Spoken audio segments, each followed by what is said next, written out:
वो कहता है कि बच्चों से श्रम नहीं लिया जाएगा। तो जब हमने बाल श्रम को अवैध बनाया, पूरा वो कानून लिखेंगे, तो उससे ऑफकोर्स अनुच्छेद 24 मजबूत हुआ कि बाल श्रम। इसी प्रकार जब हमने शिक्षा का अधिकार बनाया तो बाल श्रम कम होगा। तो ये तो अंडरस्टूड है। और J&K का जो मसला है वो बिल्कुल अलग था। J&K पर भारत का संविधान लागू नहीं था, तो इसलिए हमारा अनुच्छेद 1961 कुछ भी J&K एक अलग मामला था। वो J&K पर भारत का संविधान लागू नहीं था, तो इसलिए हमारा अनुच्छेद 1961 कुछ भी J&K एक अलग मामला था। वो उस पर भारत का जो भी हम पढ़ रहे हैं अब उस पर लागू है, लेकिन उस पर कुछ लागू था ही नहीं, तो पहले की इसलिए वहां पर बहुत सारी चीजें दिक्कत थी। हाँ, ये बात सही कि अरुणाचल प्रदेश नागालैंड अगर 1912 सब क्लॉज डी में आवागमन की स्वतंत्रता है तो कई जगह जाने के लिए इनर लाइन परमिट लेना पड़ता है। तो याद करिए कि 1912 सब क्लॉज डी असीमित नहीं है, ये आप लोग भूल जाते हैं। ये करते हैं तो जहां पर भी जनहित की बात होगी तो वहां पर ट्राइबल्स का निवास है, वहां पर लॉ एंड ऑर्डर की प्रॉब्लम है, तो ऐसी स्थिति में बिल्कुल रोका जा सकता है अपने ही नागरिकों को। जब दंगे होते हैं तभी रोका जाता है। क्या धर्मांतरण और मतांतरण एक ही है? तो मतांतरण का मुझे मतलब नहीं, मतांतरण का शायद ये मतलब लिया जाना चाहिए कि मेरे व्यूज अलग आपके व्यूज अलग, तो मतांतरण अलग है। और धर्मांतरण का मतलब मैं अपना रिलीजन छोड़कर किसी दूसरे रिलीजन, मतांतरण तो होना नहीं चाहिए कि मेरा मत और आपका मत एक दूसरे से नहीं मिलेगा। और लोकतंत्र में उसकी गुंजाइश बनती है। जीवन और व्यक्तिगत स्वतंत्रता के अधिकारों तथा निवारक नजरबंदी के प्रावधानों में परस्पर विरोधाभास है। भाई जीवन और व्यक्तिगत स्वतंत्रता क्या कहता है कि हर व्यक्ति के पास गरिमा होगी, व्यक्तिगत स्वतंत्रता मतलब कहीं भी आने जाने की, सब कुछ उसमें आएगा। अब निवारक नजरबंदी क्या कर रहा है? आपको बिना क्राइम की अरेस्ट कर लेता है। तो यदि उसका दुरुपयोग किया जाए, बट लास्ट में कंक्लूजन ये होगा कि अंततः निवारक नजरबंदी भी जनहित में ही की जाती है। तो यदि उसका दुरुपयोग किया जाता है तो ऑफकोर्स जीवन के अधिकार में बाधा डालेगा। निवारक नजरबंदी का पूरा कॉन्सेप्ट अगर हम समझते हैं और जीवन के अधिकार का मतलब समझते हैं तो पहली दफा कोई भी कहेगा कि निवारक नजरबंदी से जीवन का अधिकार प्रभावित हो सकता है। लेकिन फिर हमें कहना है कि उससे बहुत सारे संरक्षण हैं, सलाहकारी बोर्ड है, इसके अलावा न्यायपालिका है, उन जगहों पर जा सकते हैं। तो चलिए प्रश्नों को यहाँ से अब हटा देते हैं और विषय पर आते हैं। स्वास्थ्य का अधिकार भारत में एक मौलिक अधिकार नहीं है और एक मानव अधिकार के रूप में, ह्यूमन राइट्स। कई जगह इसमें 21 नहीं, वो हमने काफी चेक किया, इस पर बहुत दिनों से ये चल रहा है। एक आध ऐसे बहुत पुरानी है हाईकोर्ट आदि के, बट कहीं पर भी उसको फंडामेंटल राइट के रूप में मान्यता नहीं, तो उसको ह्यूमन राइट्स। और कॉमन सेंस से भी सोचो कि अगर मौलिक अधिकार होता स्वास्थ्य हमारा, तो फिर वैक्सीन पाना फंडामेंटल राइट। कोई भी चीज, मतलब मैं बीमार पड़ गया तो मैं सरकार को बात नहीं करता कि हमको डॉक्टर दो, लेकिन हम बात नहीं कर सकते। कैसे बात है? मतलब ऐसा कोई कानून नहीं है, लोग बीमार होते हैं अपने पैसे से ठीक होते क्या? नहीं, जीवन के अधिकार की बात करें 21 सुन नहीं रहा, जोर से बोलिए। वो ठीक है, बट सुप्रीम कोर्ट जब तक डिक्लेयर नहीं करेगा तब तक नहीं होगा। समाज मांग कर रहा है, बट जिस दिन डिक्लेयर कर देगा उस दिन वो फंडामेंटल राइट तो हो सकता है भविष्य में जुड़ जाए। बट न्यायालय ये भी देखता है कि उसकी वाइबिलिटी है कि पॉसिबिलिटी है कि मान लीजिए 1 अरब 40 करोड़ के देश में अगर हेल्थ फंडामेंटल राइट बना दिया जाए कोर्ट के द्वारा, तो ऐसा भी हो सकता है कि पूरा गवर्नमेंट का सिस्टम कोलैप्स हो जाए, क्योंकि हर आदमी को डॉक्टर देना, हर आदमी को मेडिसिन देना, हर आदमी को ऑपरेशन करवाना राज्य की जिम्मेदारी हो जाएगी। राज्य सक्षम है कि नहीं, तो कई तरह की चीजें, तो अभी तक न्यायालय ने उसको राइट नहीं बनाया है, पार्लियामेंट के लॉ से नहीं बनाया है, तो इसलिए वो भी ह्यूमन राइट्स के रूप में है कि हम मांग तो करते हैं कि भाई हमारे गरिमापूर्ण जीवन के लिए जरूरी है। राज्य प्रयास भी करता है, राज्य मना भी नहीं करता, यथासंभव राज्य पूरा प्रयास करता है, जैसे बाकी ह्यूमन राइट्स में राज्य करता है। तो चलिए आप अपने विषय पर आ जाए। कल हमने बहुत ही इंपॉर्टेंट जगह पर छोड़ा था और बहुत ही महत्वपूर्ण विषय पर रहे थे, सबरीमाला विवाद और धर्म की स्वतंत्रता का अधिकार। हमने उसका फैक्चुअल कंटेंट देख लिया था कि कैसे Indian young lawyers association case में केरल विधानमंडल के 1965 के कानून को रद्द कर दिया और सबरीमाला में महिलाओं को भी प्रवेश करने का, सभी महिलाओं को प्रवेश करने का अधिकार दिया। तो ये तो उसका फैक्ट है, बट एग्जाम में फैक्ट से भी ज्यादा इंपॉर्टेंट है, तो फैक्ट पीटी में काम आता है। पर उसके बाद का एनालिसिस में काम आता है कि न्यायालय ने ऐसा क्यों किया और हम न्यायालय के निर्णय को सही ठहराए या नहीं, क्यों या तर्क। इसका मतलब आप लिखिए कि इसके तर्क क्या है। सबरीमाला में जो कोर्ट ने केरल विधानमंडल के कानून को रद्द किया उसके पीछे तर्क क्या है, न्यायालय के तर्क। केरल विधानमंडल के कानून को कोर्ट ने रद्द किया उसके पीछे क्या आर्गुमेंट है। चलिए तो बच्चे रह गए थे, चलो इसको बाद में देखिए। केरल विधानमंडल के कानून के मतलब उसको रद्द करने के पीछे तर्क। पहला लिखो, केरल विधानमंडल का कानून समानता के मौलिक अधिकार का उल्लंघन करता है। केरल विधानमंडल का कानून समानता के मौलिक अधिकार का उल्लंघन करता है। केरल विधानमंडल का कानून समानता के मौलिक अधिकार का उल्लंघन करता है। केरल विधानमंडल का कानून समानता के मौलिक अधिकार का उल्लंघन करता है। इसका मतलब पहला वही आर्गुमेंट और बहुत सही लॉजिक है कि भारत में धर्म के आधार पर भी समानता है, जाति के आधार पर लिंग भेद की भी मनाही, चाहे आर्टिकल 15 हो 16 हो, उसका विरोध करता है। सेकंड लिखो, आर्टिकल 25 के अंतर्गत सभी व्यक्तियों को, आर्टिकल 25 के अंतर्गत सभी व्यक्तियों को धर्म के अनुसार आचरण करने की स्वतंत्रता है। आर्टिकल 25 के अनुसार सभी व्यक्तियों को धर्म के अनुसार आचरण करने की स्वतंत्रता है। सभी व्यक्तियों को धर्म के अनुसार आचरण करने की स्वतंत्रता है। लेकिन केरल विधानमंडल का कानून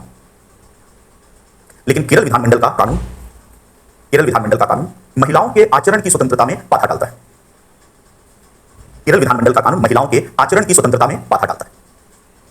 केरल विधानमंडल का कानून महिलाओं के आचरण की स्वतंत्रता में बाधा डालता है। इसका मतलब यहां यह तक किया गया कि याद करिए आर्टिकल 25 में प्रत्येक व्यक्ति को अपने धर्म के अनुसार आचरण की स्वतंत्रता है। महिला भी एक व्यक्ति है उस लिहाज से देखा जाए, और इसके हिसाब से देखा जाए तो महिला को भी आचरण की स्वतंत्रता है। लेकिन 1965 का कानून क्या कहता है? एक पर्टिकुलर आयु की महिला अयप्पा स्वामी के मंदिर में नहीं जा सकती। अब मान लो कोई एक पर्टिकुलर आयु की महिला, यंग महिला अयप्पा स्वामी की भक्त है, ऐसा थोड़ी असंभव है क्योंकि धर्म आस्था का विषय है। तो अगर किसी महिला की भक्ति अयप्पा स्वामी में, तो इसका मतलब अपने उस आराध्य देव से वो बाल्यावस्था में मिलने के बाद अब सीधे वृद्धावस्था में मिलेगी। उस बीच में पूरे 20 साल 30 साल 40 साल तक उसका कोई उनसे मतलब कॉन्टेक्ट नहीं होगा। तो एक प्रकार से कुछ नागरिकों की धार्मिक आस्था पर छूट करता है। तो 26 के तहत फिर यहां देखते 25 और 26 में विरोधाभास था। 26 समुदाय को अधिकार देता है कि धार्मिक मामलों को नियंत्रित करे, लेकिन 25 नागरिक को अधिकार देता है, व्यक्ति को अधिकार देता है कि वह अपनी इच्छा अनुसार धर्म को माने और उसको आचरण करे। आचरण का मुद्दा है, तो महिला भी नागरिक है, और चूंकि महिला नागरिक है इसलिए महिला भी अयप्पा स्वामी की पूजा करेगी। थर्ड लिखो, तीसरा, न्यायालय ने यह स्वीकार किया कि धार्मिक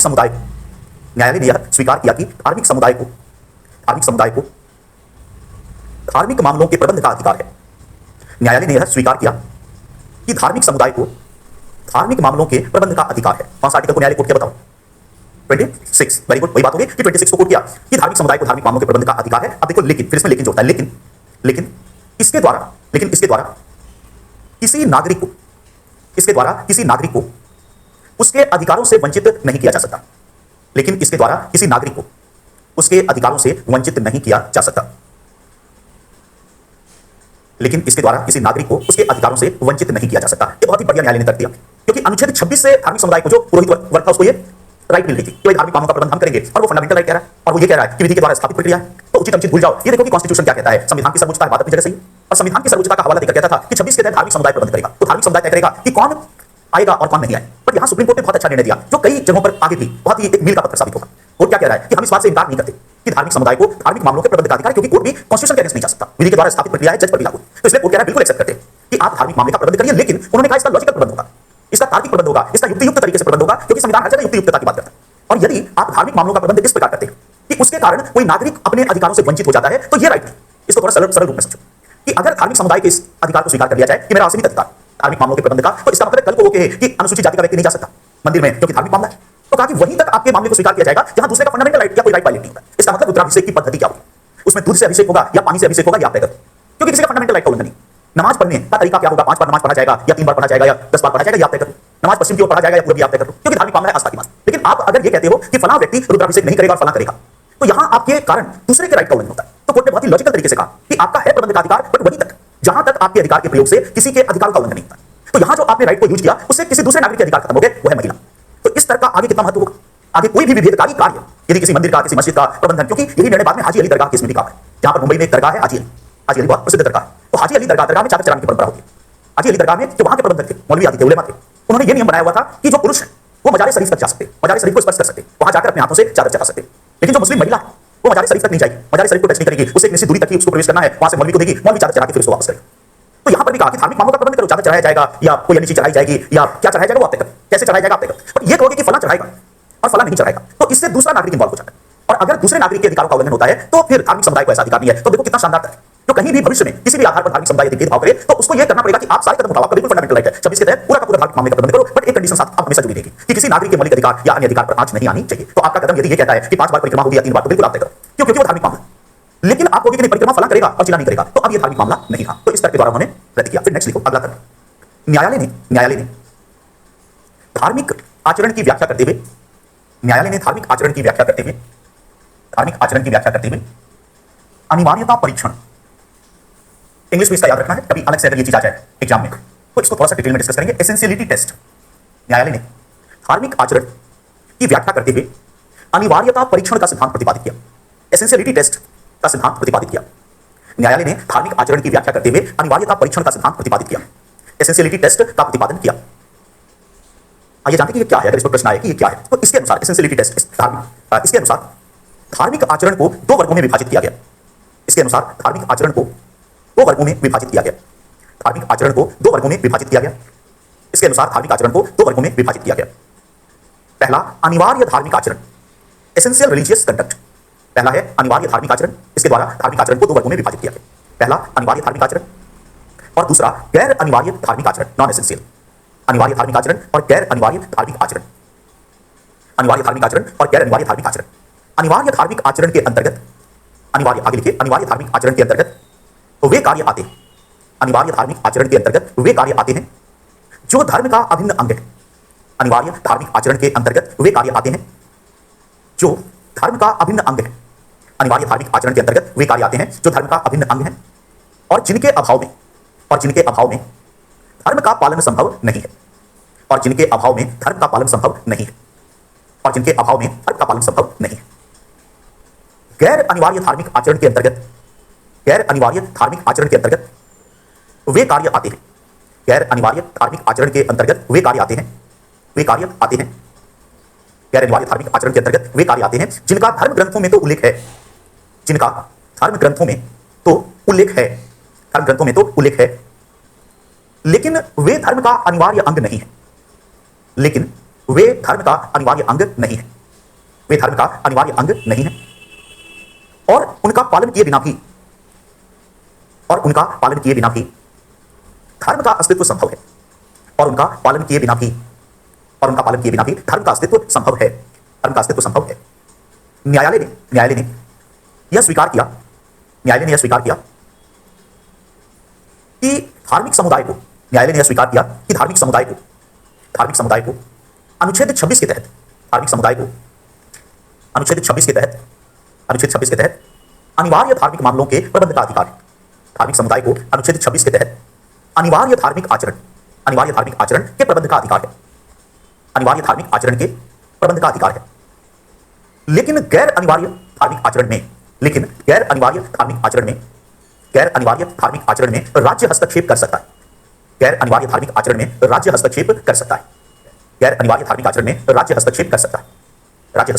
है।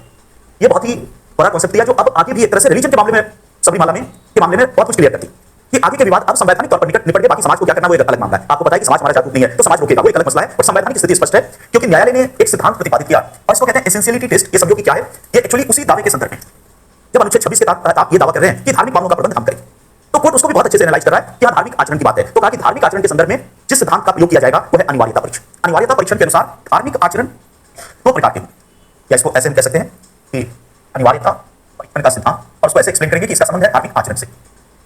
और यह सिद्धांत कहता है कि धार्मिक आचरण दो प्रकार का होगा, अनिवार्य धार्मिक आचरण एसेंशियल रिलीजियस कंडक्ट और गैर अनिवार्य धार्मिक आचरण। तो न्यायालय डिफरेंशिएट कर रहा है, धार्मिक आचरण दो प्रकार का होगा, अनिवार्य और गैर अनिवार्य। अनिवार्य का मतलब कि इसके बिना धर्म संभव नहीं, अगर ये चीज खत्म हो जाए तो धर्म संभव नहीं, और धर्म के लिए इसका होना अनिवार्य। जैसे अगर हम इस्लाम की बात करें तो नमाज पढ़ना अनिवार्य धार्मिक आचरण, इसलिए क्योंकि अगर नमाज पढ़ने की अनुमति नहीं है तो एक प्रकार से इस्लाम खतरे में है, नमाज उसका अनिवार्य धार्मिक आचरण। हिंदुओं की बात करें तो पूजा पाठ वो सब अनिवार्य धार्मिक आचरण में आता है। लेकिन हमारे धर्म ग्रंथों में और सभी धर्म ग्रंथों में बहुत सारे ऐसे प्रावधानों का भी वर्णन है जो रिलीजन का अनिवार्य हिस्सा है। जैसे याद करो कि इस्लाम की यदि बात करें तो 3 तलाक सुप्रीम कोर्ट ने जिसको भी रद्द किया, तलाक की बिद्दत, 3 तलाक का एक खास रूप, इसको तलाक की बिद्दत कहते हैं। समान नागरिक संहिता आएगा तो थोड़ी चर्चा उस पर भी कि 3 तलाक वो इंस्टेंट ट्रिपल तलाक होता था कि तलाक तलाक तलाक बोला और तलाक कुछ हो गया। वो एक निकाह मूवी याद करिए कि जब तक इधर से आ गया तलाक तलाक तलाक और फिर उधर से आवाज आ रही कि खुदा के लिए नहीं, लेकिन जब तक आपने बोला खुदा के लिए नहीं तब तक तलाक हो चुका है। वो वाला जो तलाक था उसको तलाक की बिद्दत बोलते हैं, इंस्टेंट ट्रिपल तलाक, एक झटके में तलाक। तो उसको सुप्रीम कोर्ट ने रद्द किया। वहां भी यही तक था कि 3 तलाक का कुरान में उल्लेख, लेकिन न्यायालय कहेगा कि आपका जो 3 तलाक है वो अनिवार्य धार्मिक आचरण नहीं। या यहाँ पर आगे चलकर बहुविवाह जैसी चीजों को भी न्यायालय चाहे तो रद्द कर सकता है। जब हम समान नागरिक संहिता का मुद्दा पढ़ेंगे तो बहुविवाह भी वहां पर एक मुद्दा है, जहां पर इस्लाम में 4 विवाह करने की अनुमति है। तो यहाँ पर अगर ये तर्क फिर दिया जाएगा कि भाई ये कुरान में लिखा हुआ है, धार्मिक मामला है और धार्मिक समुदाय इसका प्रबंध करेगा, तो उचित अनुचित की बात तो बाद में आती है। पहले 13+2 पे आ जाओ कि मौलिक अधिकारों को कम करने वाला कोई कानून राज्य नहीं बना सकता, उचित अनुचित की बात ही नहीं है क्योंकि धर्म आस्था पीठ का। तो वहां पर न्यायालय कहेगा कि नहीं, नमाज में यदि राज्य हस्तक्षेप करता है तो निश्चित रूप से वो गलत है। नमाज कैसे पढ़ी जाएगी, पूजा की विधि क्या होगी, ये निश्चित रूप से समुदाय तय करेगा और वहां कोई लॉजिक नहीं चलेगा। कोई कहे कि नहीं गोवर्धन महाराज के अभिषेक में 1 क्विंटल दूध निकाल दिया गया, ठीक है चला गया, कोई बात नहीं, बच्चे भूखे हैं, आस्था की बात, वो वाली बात है। वहां पर कोई नहीं रोक सकता कि नहीं ऐसा क्यों किया जा रहा है। इसी तरह नमाज में कोई नहीं रोक सकता। लेकिन 3 तलाक, बहुविवाह ये रिलीजन का अनिवार्य हिस्सा नहीं है। अनिवार्य का मतलब कि उसके बिना मेरा रिलीजन खतरे में, तो नमाज के बिना मेरा रिलीजन खतरे में। लेकिन अगर मैं बहुविवाह नहीं करता तो इसका ये मतलब नहीं है कि मैं या कोई एक मुसलमान नहीं। इसका मतलब बिना बहुविवाह किए भी कोई व्यक्ति मुसलमान बनकर रह सकता है। अच्छा मुसलमान तो वही होगा चाहे हिंदू जो भी हो, जो इस युग में सामंतवाद की बात ना करे, आराम रखने की कोशिश ना करे जो राजा महाराजा रखते थे। तो कहने का मतलब कि यदि कोई मुसलमान अपनी पत्नी को 3 तलाक नहीं देता तो इसका ये थोड़ी मतलब कि मुसलमान रहा, बल्कि वो एक अच्छा ही मुसलमान। तो इस लिहाज से नमाज ना पढ़े तो क्वेश्चन मार्क लगेगा कि ऐसा मुसलमान जो नमाज नहीं पढ़ता। लेकिन अगर 4 विवाह ना करे तो कोई क्वेश्चन मार्क नहीं लगेगा। इसका मतलब गैर अनिवार्य, आपको एक राइट रिलीजन दिया बट अनिवार्य नहीं। तो यहाँ पर फिर सबरीमाला में भी वही है कि कौन आएगा कौन जाएगा, ये गैर अनिवार्य। अनिवार्य चीज है पूजा पाठ, तो पूजा कैसे होगी अयप्पा स्वामी की, उसमें कौन सा पुष्प चढ़ेगा, उसकी विधि क्या होगी, उसमें लॉजिक नहीं आएगा। उसमें दूध चढ़ाया जाएगा या शहद चढ़ाया जाएगा, उसकी बर्बादी होगी, ये प्रश्न राज्य नहीं उठाएगा क्योंकि आस्था का विषय। लेकिन अयप्पा स्वामी के मंदिर में किस जाति का व्यक्ति आएगा, किस लिंग का व्यक्ति आएगा, ये धार्मिक आचरण नहीं, ये अनिवार्य नहीं है, गैर अनिवार्य। तो अब एक तरह से ये भी पत्थर की लकीर हो गई कि इस तरह के प्रत्येक क्रियाकलाप को राज्य रद्द कर सकता है। सबरीमाला निर्णय का अगर महत्व है तो ये सब चीजें कि आगे के लिए इसने रास्ता साफ कर दिया कि अनिवार्य धार्मिक आचरण आपका 26 के तहत कवर हुआ, उसके बाद जो भी बचता है वो राज्य के पास। और अगर गैर अनिवार्य धार्मिक आचरण है तो राज्य का मतलब कि अभी देखो मठ में संपत्ति को लेकर प्रयागराज में वो आनंद गिरी के गुरु नरेंद्र गिरी ने हत्या, उसकी हुई आत्महत्या, कोई नहीं जानता क्या। मुझे तो साफ साफ लगता है कि हत्या का मामला होगा क्योंकि करोड़ों रुपए की संपत्ति का मामला है। तो संपत्ति बहुत खतरनाक चीज है, बहुत अच्छी भी चीज है, बहुत बुरी भी चीज है। एक विचारक हुए मैकियावेली, आप उसके कथन को सुनेंगे तो कहेंगे कि अच्छा ऐसी भी बात कोई किया है। मैकियावेली इटली के एक विचारक थे। 15वीं 16वीं शताब्दी के 1498 ईस्वी में जन्म हुआ था, तो समझ लो कि 16वीं शताब्दी का मुख्य लेखनकाल था, तो आज से 500 साल पहले। और मैकियावेली ने लिखा है कि मनुष्य अपने पिता की मौत को भूल जाता है, मनुष्य अपने पिता की मौत को भूल जाता है लेकिन पैतृक संपत्ति के नुकसान को नहीं भूलता। वो कहता है ये है ह्यूमनिटी, मनुष्य के स्वभाव का बहुत बड़ा आलोचक विचार है कि पिता की मौत को भूल जाएगा। पैतृक संपत्ति मतलब पिता मारा गया, संपत्ति के लिए कोई बात नहीं, लेकिन बेटा फिर संपत्ति के लिए लड़ेगा और अगर संपत्ति दे तो समझौता कर लेगा। तो संपत्ति का ही मामला रहा होगा। अब मान लो कि उन मठों की संपत्ति को राज्य किसी प्रकार लेना चाहे तो यहाँ राज्य के फेवर में यह निर्णय आएगा कि संपत्ति XYZ मठों को अधिकार है, लेकिन वो अनिवार्य में नहीं आएगा। इसका मतलब कि यह निर्णय आगे चलकर काफी मतलब कई मुद्दे से उठाए जा सकते हैं जहां पर भी अनिवार्य नहीं है रिलीजन, अब वहां पर राज्य को हाथ डालने का अधिकार मिल गया है। और ये अच्छा है क्योंकि हमेशा आप देखो कि हमारे यहाँ धार्मिक स्वतंत्रता बढ़ जाता है। तो अगर कोर्ट ने समुदायों की शक्ति को रेगुलेट किया है तो बहुत अच्छा है। वरना क्या है, जिसको मस्जिदों में मंदिर बना रहा है, कहीं मस्जिद बना रहा है, कहीं मजार बना रहा है, सड़क का अतिक्रमण है। और दिल्ली में भी ऐसी जगह आपको दिख जाएंगी कि एकदम सड़क के बीच में मजार है, कहीं पे मंदिर है, ट्रैफिक एकदम वहां पे आधा घंटा रुकता है, किसी की हिम्मत नहीं है कि उसके खिलाफ कोई एक आवाज कह दे। तो ये हमारे देश में कुछ अलग ही चीज है। और वो सीधी सी बात है कि अगर सड़क है तो आपकी जमीन में तभी राज्य तोड़ सकता है, इसलिए क्योंकि जनहित में आगे जब आर्टिकल 30 पढ़ेंगे तो जनहित में राज्य किसी की भी अभी भी संपत्ति ले सकता है।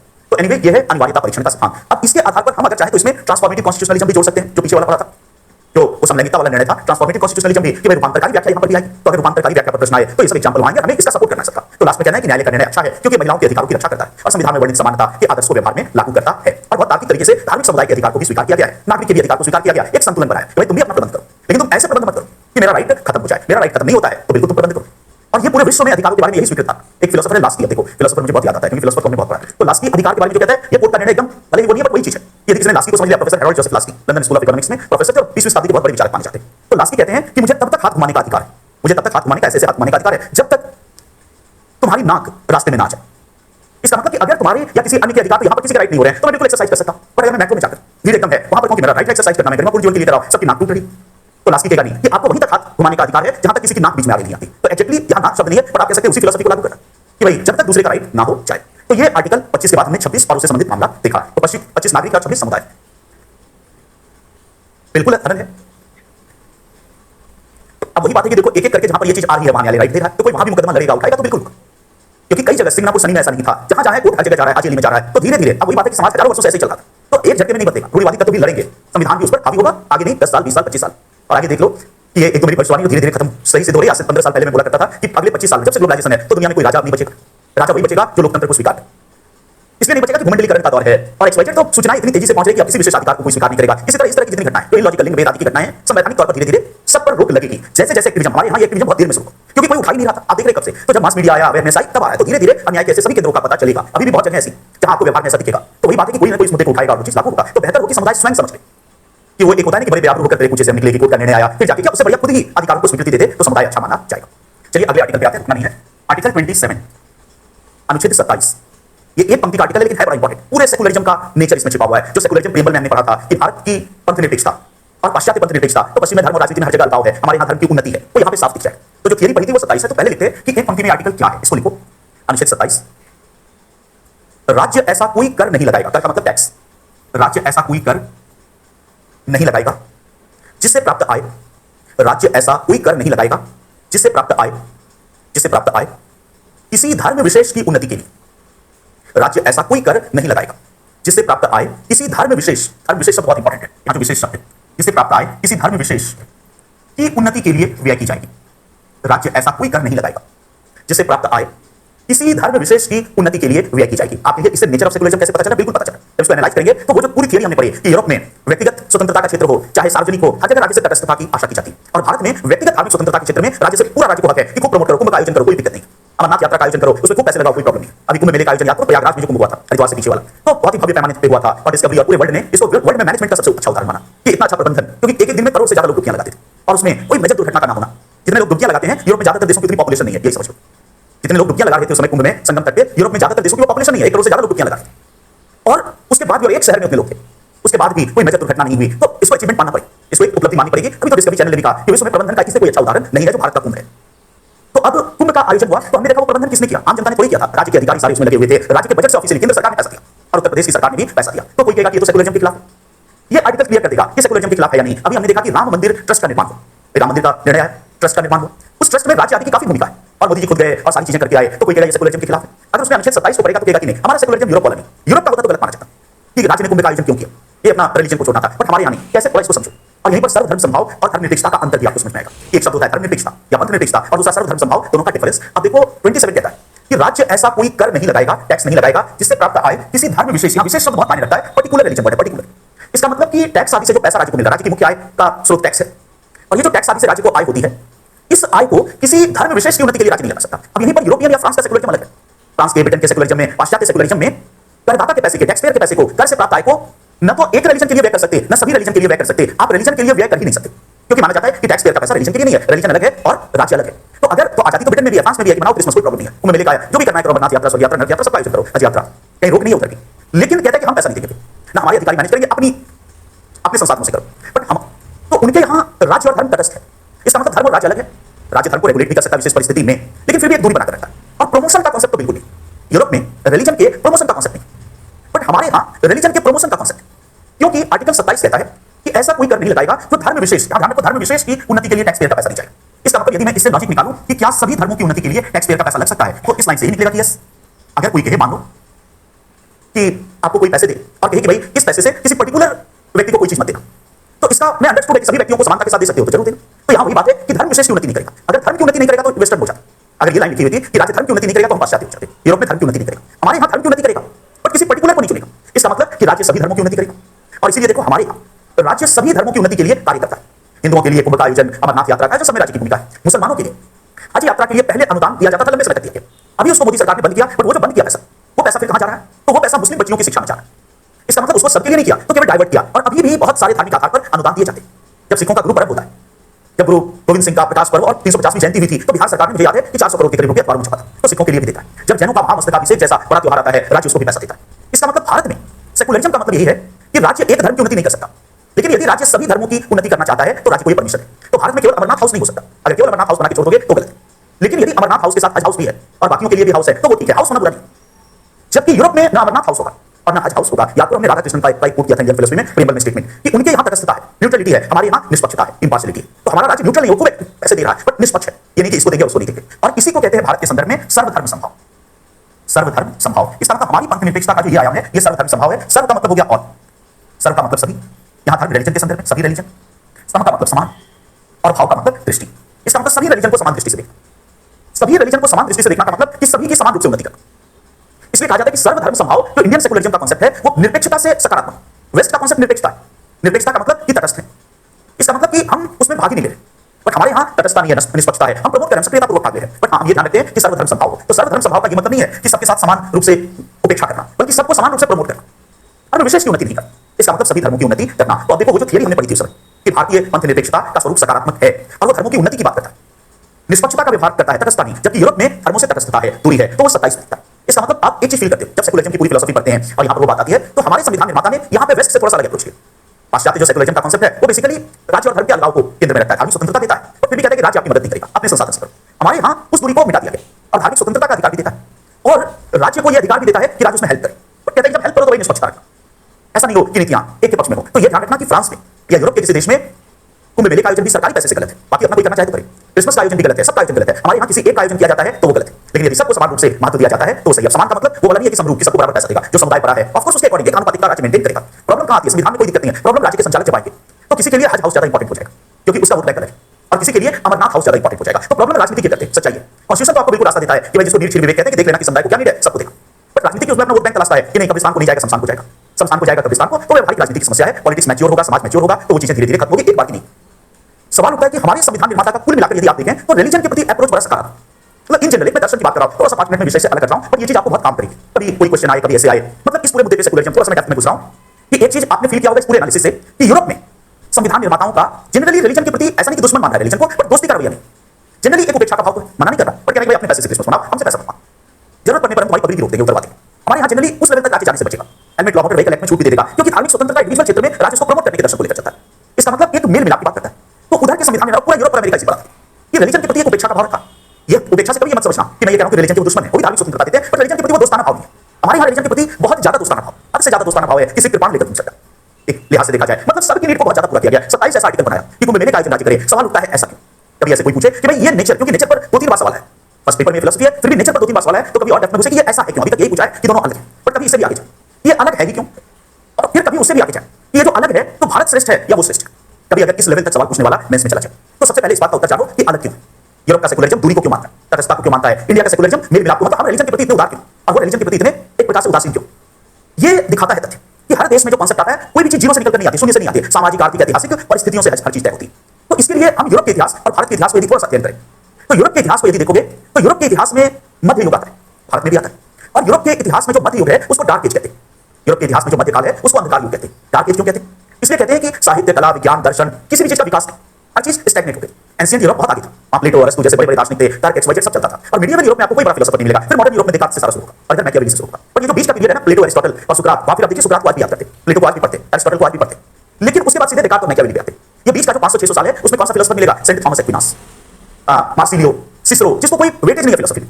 अब देखो फिलोसोफर का नाम ही है सेंट थॉमस, तो कोई एक सेंट था, संत था, संत की फिलोसफी दे रहा है। तो संत की फिलोसफी क्या होगी? बाइबल के अकॉर्डिंग सब कुछ, ईश्वर ने चराचर जगत को बनाया, ईश्वर ही राज्य की सर्वश्रेष्ठ है, उसमें कोई दर्शन है ही नहीं। इसका मतलब कि यूरोप में जो अंधकार युग था, मध्य युग, उसका एक बड़ा कारण रिलीजन था।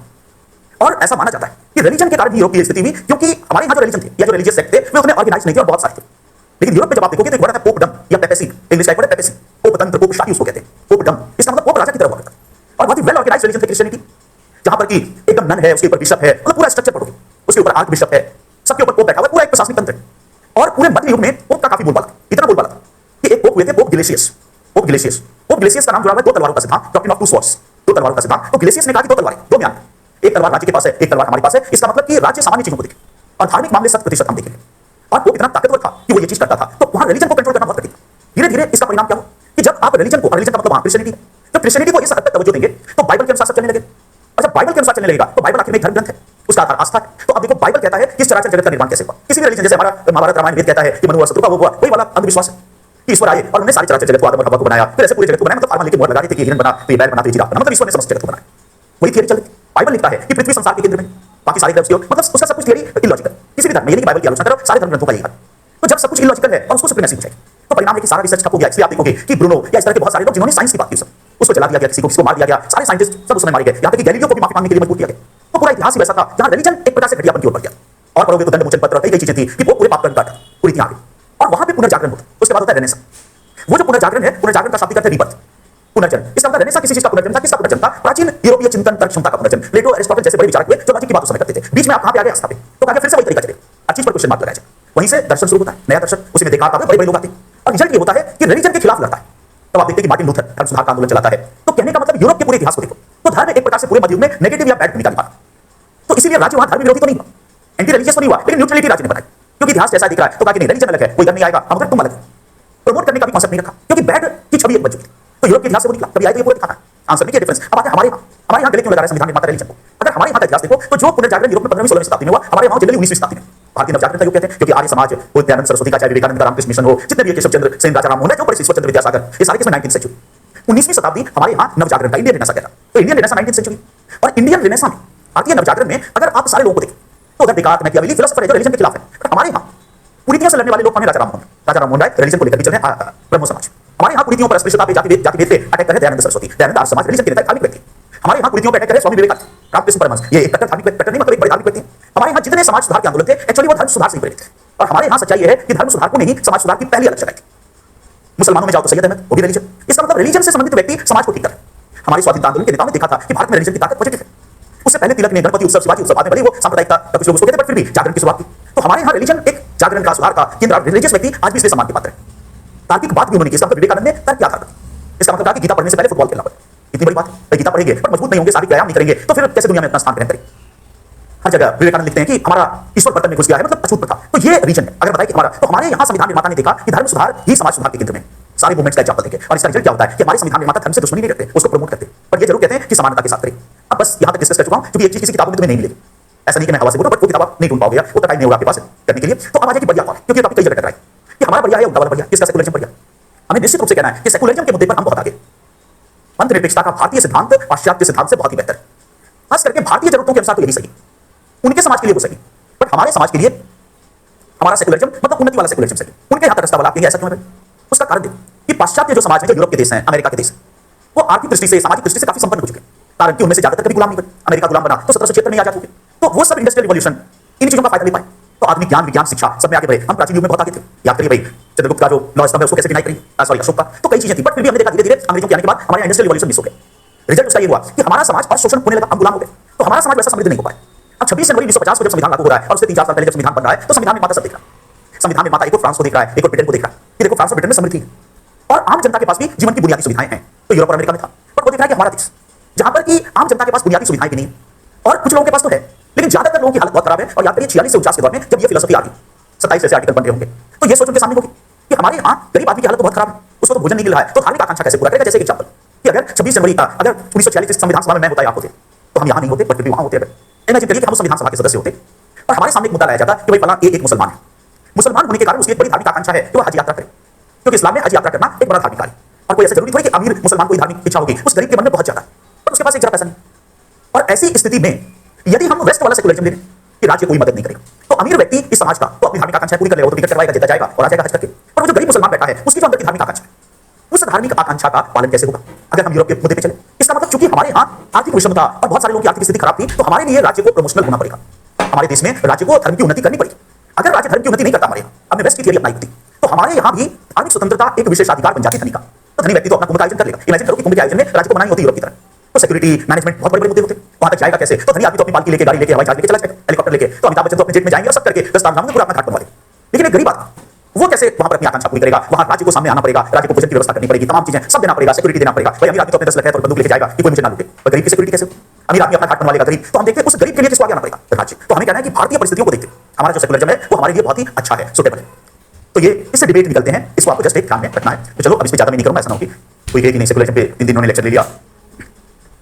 यही सीख सकता है, यही फ्रांस सीख सकता है कि धर्म की उन्नति की जाए और प्रमोशन किया जाए, जो गरीब हैं उनकी भी आकांक्षाएं पूरी की जाए। यही। अब आते हैं आर्टिकल 28 पर बिना विलंब किए, क्योंकि अगर मैं यहां रुक गया तो फिर हो सकता है 1 घंटा रुक जाऊं इस टॉपिक पे, तो मैं उतना रुकना नहीं चाहता हूं। आर्टिकल 28 पे आ जाते हैं, क्योंकि जब आप किसी पे किताब लिख चुके होते हैं तो उस पर थोड़ा सा ज्यादा इमोशंस चढ़ जाती हैं। आर्टिकल 28 या 28 इसको समझते हैं। पहले इसका सारांश लिखो, क्या कहता है? राज्य की शिक्षा संस्था में, राज्य की शिक्षा संस्था में धार्मिक शिक्षा की मनाही, राज्य की शिक्षा संस्था में धार्मिक शिक्षा की मनाही करता है। राज्य की शिक्षा संस्था में धार्मिक शिक्षा की मनाही करता है। राज्य की शिक्षा संस्था में धार्मिक शिक्षा की मनाही करता है। इसका मतलब ये इसका सारांश है। आर्टिकल बहुत लंबा है, पर यदि एक लाइन में याद रखना हो, किसी को इंस्टेंट बताना हो कि क्या है तो हम कहेंगे 28 का जो क्रक्स है, कई चीजें, पर इसका जो सारांश है वो है राज्य की शिक्षा संस्था। राज्य का मतलब आर्टिकल 12। तो केंद्र सरकार के स्कूल, कॉलेज, राज्य से जो भी सरकारी है, सरकारी शिक्षा संस्थाओं में कोई रिलीजियस इंस्ट्रक्शन नहीं था। तो इसमें एक प्रश्न भी हम लोग करेंगे जो मुझे लगता है आगे आएगा कभी ना कभी, उसकी लैंग्वेज अलग होगी। जैसे अभी देखो सूर्य नमस्कार या विश्व योग दिवस हो रहा है। अब अगर भारत सरकार एक आदेश जारी करे कि सूर्य नमस्कार सारे सरकारी स्कूलों में अनिवार्य होगा, क्या आर्टिकल 28 का उल्लंघन होगा? क्या संवैधानिक दृष्टिकोण है? ऐसे कई मुद्दे आ सकते हैं। तो पहले हम लोग जानेंगे कि article 28 letter of the constitution क्या है। ये तो सारांश था, बट भारत के संविधान में अनुच्छेद 28 क्या है इसको एक चार्ट के द्वारा समझेंगे, क्योंकि लंबा आर्टिकल है, ऐसे दिक्कत होगी। तो एक चार्ट जैसे मैं बना रहा हूं आप भी बनाइए। पहला कॉलम बनाओ शिक्षा संस्था, पहला कॉलम होगी शिक्षा संस्था, ये कॉलम छोटा होगा, और दूसरा कॉलम बड़ा होगा। इसमें लिखो धार्मिक शिक्षा, रिलीजियस इंस्ट्रक्शन, धार्मिक शिक्षा दी जा सकती है या नहीं, धार्मिक शिक्षा दी जा सकती है या नहीं। ये पूरा आर्टिकल इसी से रिलेटेड, इसी प्रश्न का उत्तर देगा कि किस प्रकार की शिक्षा संस्था में धार्मिक शिक्षा दी जा सकती है भारत में, और किस प्रकार की शिक्षा संस्था में भारत में धार्मिक शिक्षा नहीं दी जाएगी। तो 2 कॉलम बनाना है, पहला शिक्षा संस्था और दूसरा धार्मिक शिक्षा दी जा सकती है नहीं। पहले कॉलम में 4 चीजें लिखनी है। राज्य द्वारा वित्त पोषित शिक्षा संस्था, तो शिक्षा संस्था में पहला लिखो राज्य द्वारा वित्त पोषित, अंग्रेजी में इसको कहते हैं स्टेट फंडेड।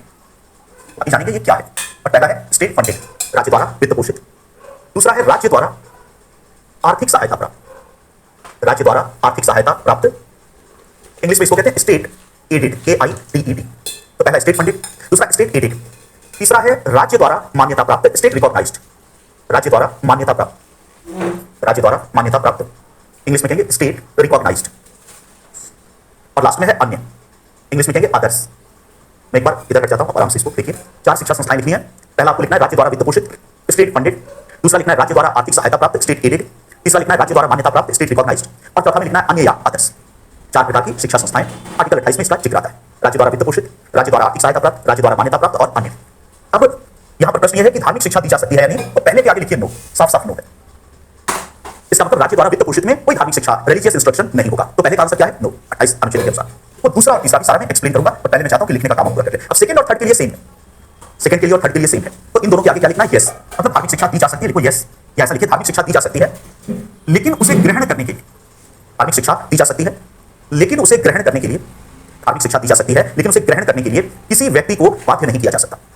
धार्मिक शिक्षा दी जा सकती है लेकिन उसे ग्रहण करने के लिए किसी व्यक्ति को बाध्य नहीं किया जा सकता। ये किस में लिखना है? सेकंड थर्ड दोनों में यही। धार्मिक शिक्षा दी जा सकती है लेकिन उसे ग्रहण करने के लिए किसी व्यक्ति को बाध्य नहीं किया जा सकता। और अदर्स में लिखो जो लास्ट वाला है, अदर्स या अन्य में, इसमें लिखिए धार्मिक शिक्षा दी जा सकती है, धार्मिक शिक्षा दी जा सकती है और उसे ग्रहण करने के लिए, धार्मिक शिक्षा दी जा सकती है और उसे ग्रहण करने के लिए, और उसे ग्रहण करने के लिए, और उसे ग्रहण करने के लिए किसी व्यक्ति को बाध्य किया जा सकता है। धार्मिक शिक्षा दी जा सकती है और उसे ग्रहण करने के लिए किसी व्यक्ति को बाध्य किया जा सकता है, उसे ग्रहण करने के लिए किसी व्यक्ति को बाध्य किया जा सकता है। अब आइए इसको विस्तार से समझते हैं। सब लोग पहले लिख लें कि लास्ट वाले में यस, मतलब धार्मिक शिक्षा दी जा सकती है और उसे ग्रहण करने के लिए बाध्य किया जा सकता है। जब ये सारा मुद्दा समझ लेंगे तो सूर्य नमस्कार और जितनी चीजें हैं, कोई भी विवाद होगा, सरस्वती वंदना भविष्य में आएगा तो वो सब समझ में आ जाए।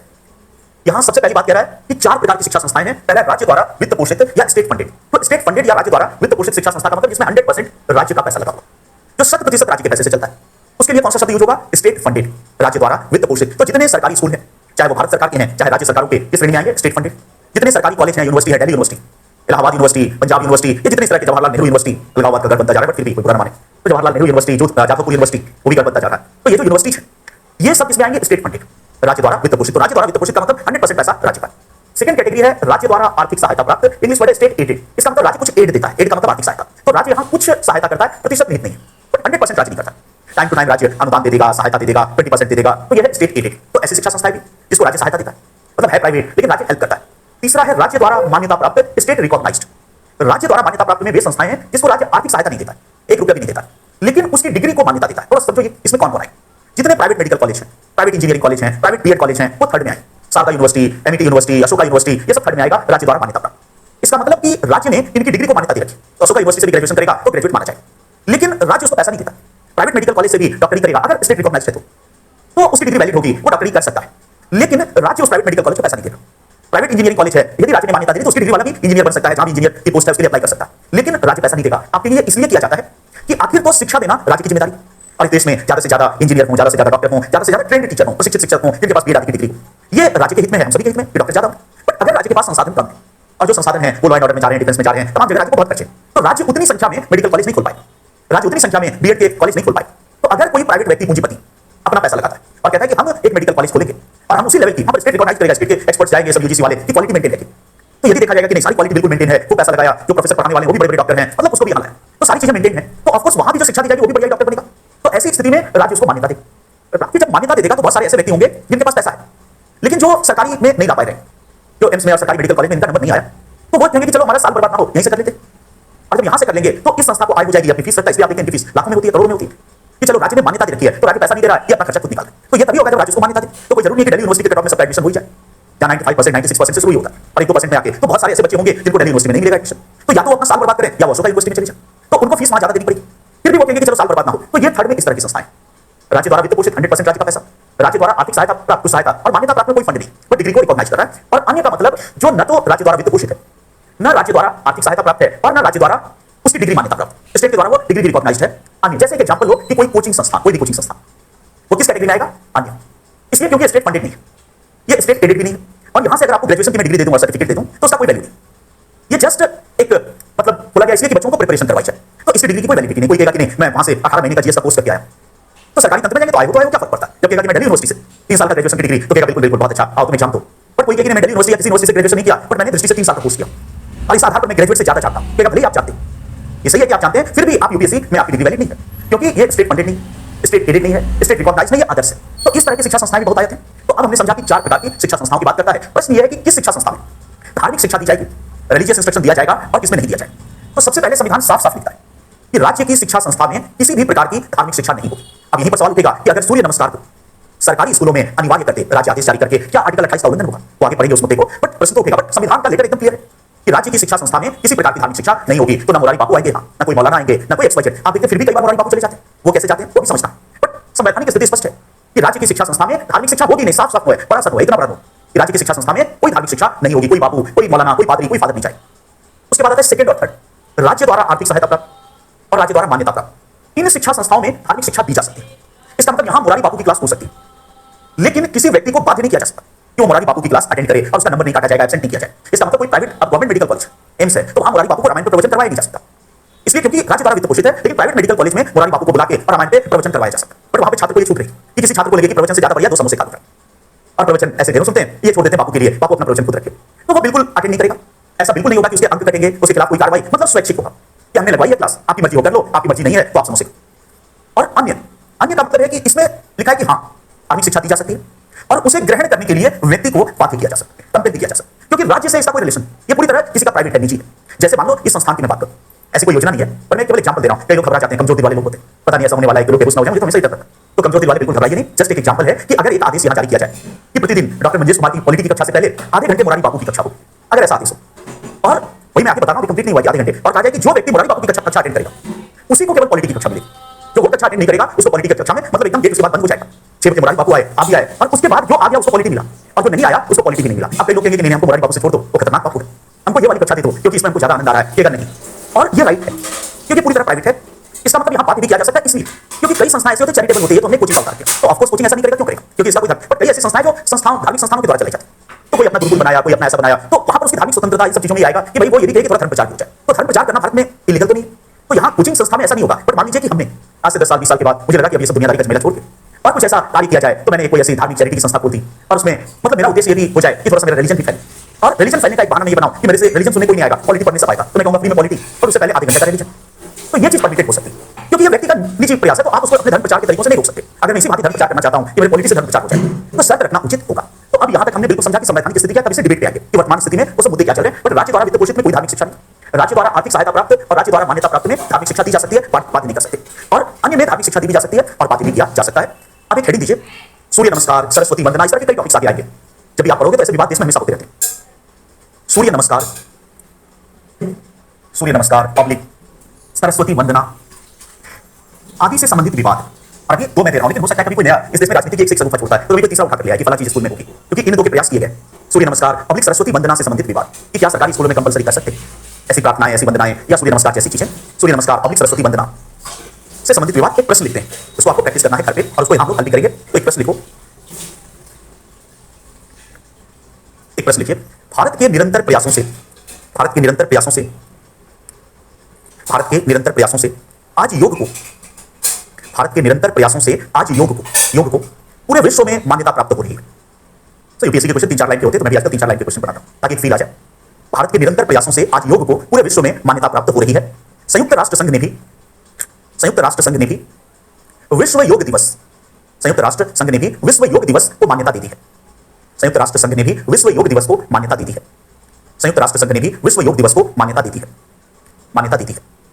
Full stop. इस संबंध में क्या सरकारी स्कूलों में, जानबूझकर प्रश्न है सरकारी स्कूल, इस संबंध में क्या सरकारी स्कूलों में सूर्य नमस्कार, इस संबंध में क्या सरकारी स्कूलों में सूर्य नमस्कार को अनिवार्य बना देना, क्या सूर्य नमस्कार को अनिवार्य बना देना, सरकारी स्कूलों में सूर्य नमस्कार को अनिवार्य बना देना संविधान सम्मत होगा?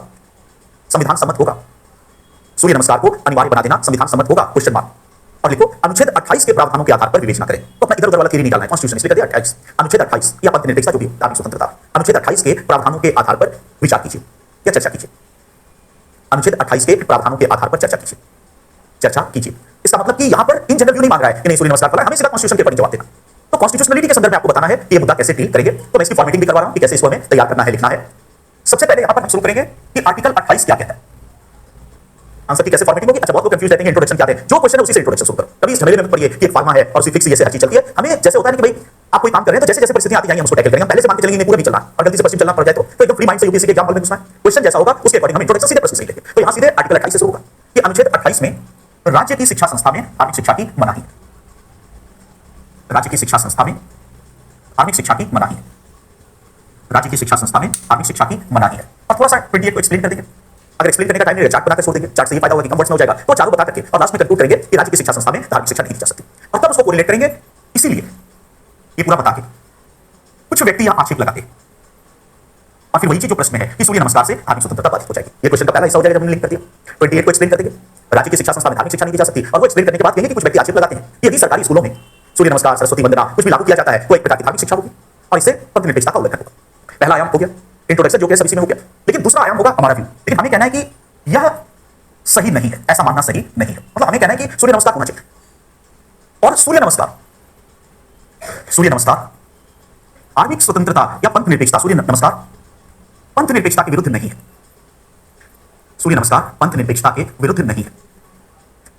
इसका मतलब जो आलोचक कह रहा है, आलोचक का मत सही नहीं है। सूर्य नमस्कार पंथ निरपेक्षता के विरुद्ध नहीं है, 28 के विरुद्ध नहीं है। सूर्य नमस्कार लागू किया जा सकता है। अब कुछ भी लिखेंगे तो तर्क देंगे। तो अब सवाल आता है कि क्यों ये बात जो कहेंगे तो ये जरूर आगे बताना पड़ेगा कि ऐसा क्यों कहा जा रहा है कि सूर्य नमस्कार धार्मिक शिक्षा का विरोधी नहीं है। क्योंकि प्रथम दृष्टया तो दिख रहा है कि आप सूर्य नमस्कार करवा रहे हो, सूर्य को एक हिंदू देवता की साफ साफ है, कोणार्क में सूर्य का मंदिर भी है, सूर्य के मंत्र भी होते हैं। तो अगर सूर्य नमस्कार करवा रहे तो कहने की प्रॉब्लम तो है। क्यों बताने के क्रम में हम कहेंगे कि सबसे पहले हमें जानना पड़ेगा कि धार्मिक शिक्षा क्या होती है और तब उसको कोरिलेट करेंगे कि सूर्य नमस्कार धार्मिक शिक्षा नहीं। इसका मतलब व्हाट इज रिलीजियस इंस्ट्रक्शन, ये एक्सप्लेन करना पड़ेगा। और इसको साथ साथ जैसे मैं लिख रहा हूं चार्ट में आप कि धार्मिक शिक्षा के कुछ तत्व होते हैं। इसका मतलब जब हम कहते हैं रिलीजियस इंस्ट्रक्शन चल रहा है तो उसके कुछ तत्व होते हैं। पहला उसका तत्व है धर्म ग्रंथ से संबंधित होना।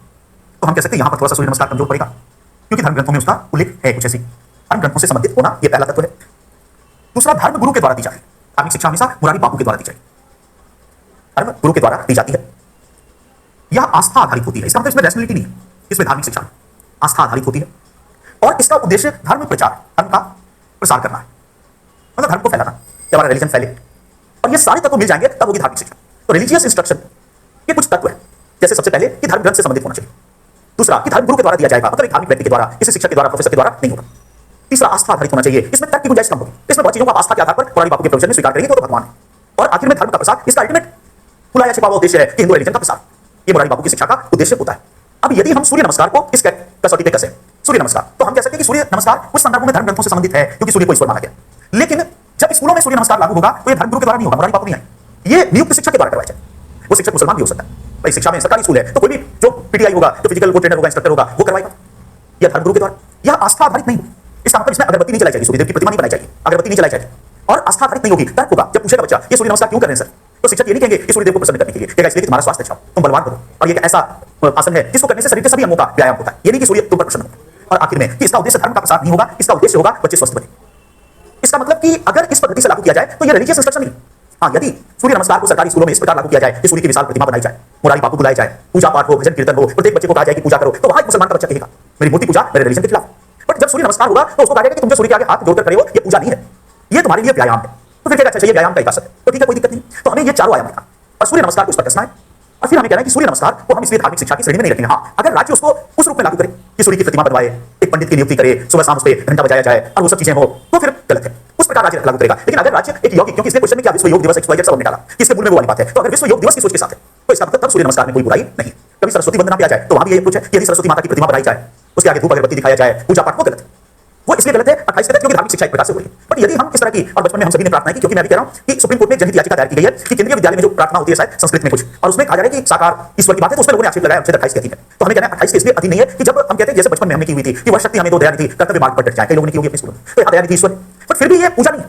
ये तो हम ईश्वर से एक शक्ति मांग रहे हैं, ताकत मांग रहे हैं कि हम कर्तव्य पथ पर डटे रहे, हमको वो शक्ति दीजिए। तो ये नहीं है। हाँ, अगर भगवान की एक मूर्ति बनवा दीजिए, सबको कहा जाए कि वहां धूप दिखाओ, अक्षर दिखाओ, वो गलत है। तो इस तरह की प्रार्थनाएं सामान्यतः सेकुलरिज्म का उल्लंघन नहीं करती है, क्योंकि अगर इस तरह की प्रार्थनाएं, अभी सुप्रीम कोर्ट में सुनवाई चलती है तमाम तरह की इस विषय पे, जो संस्कृत प्रार्थनाओं पे आक्षेप किया गया है, तो कुछ वकीलों ने बहुत अच्छा तर्क दिया। उन्होंने कहा कि जो सुप्रीम कोर्ट है, भारत का सर्वोच्च न्यायालय, उसके आगे लिखा हुआ है यह तो धर्म तत्व जय, वो भी हमारे उपनिषद से, जहां धर्म है वहां जय।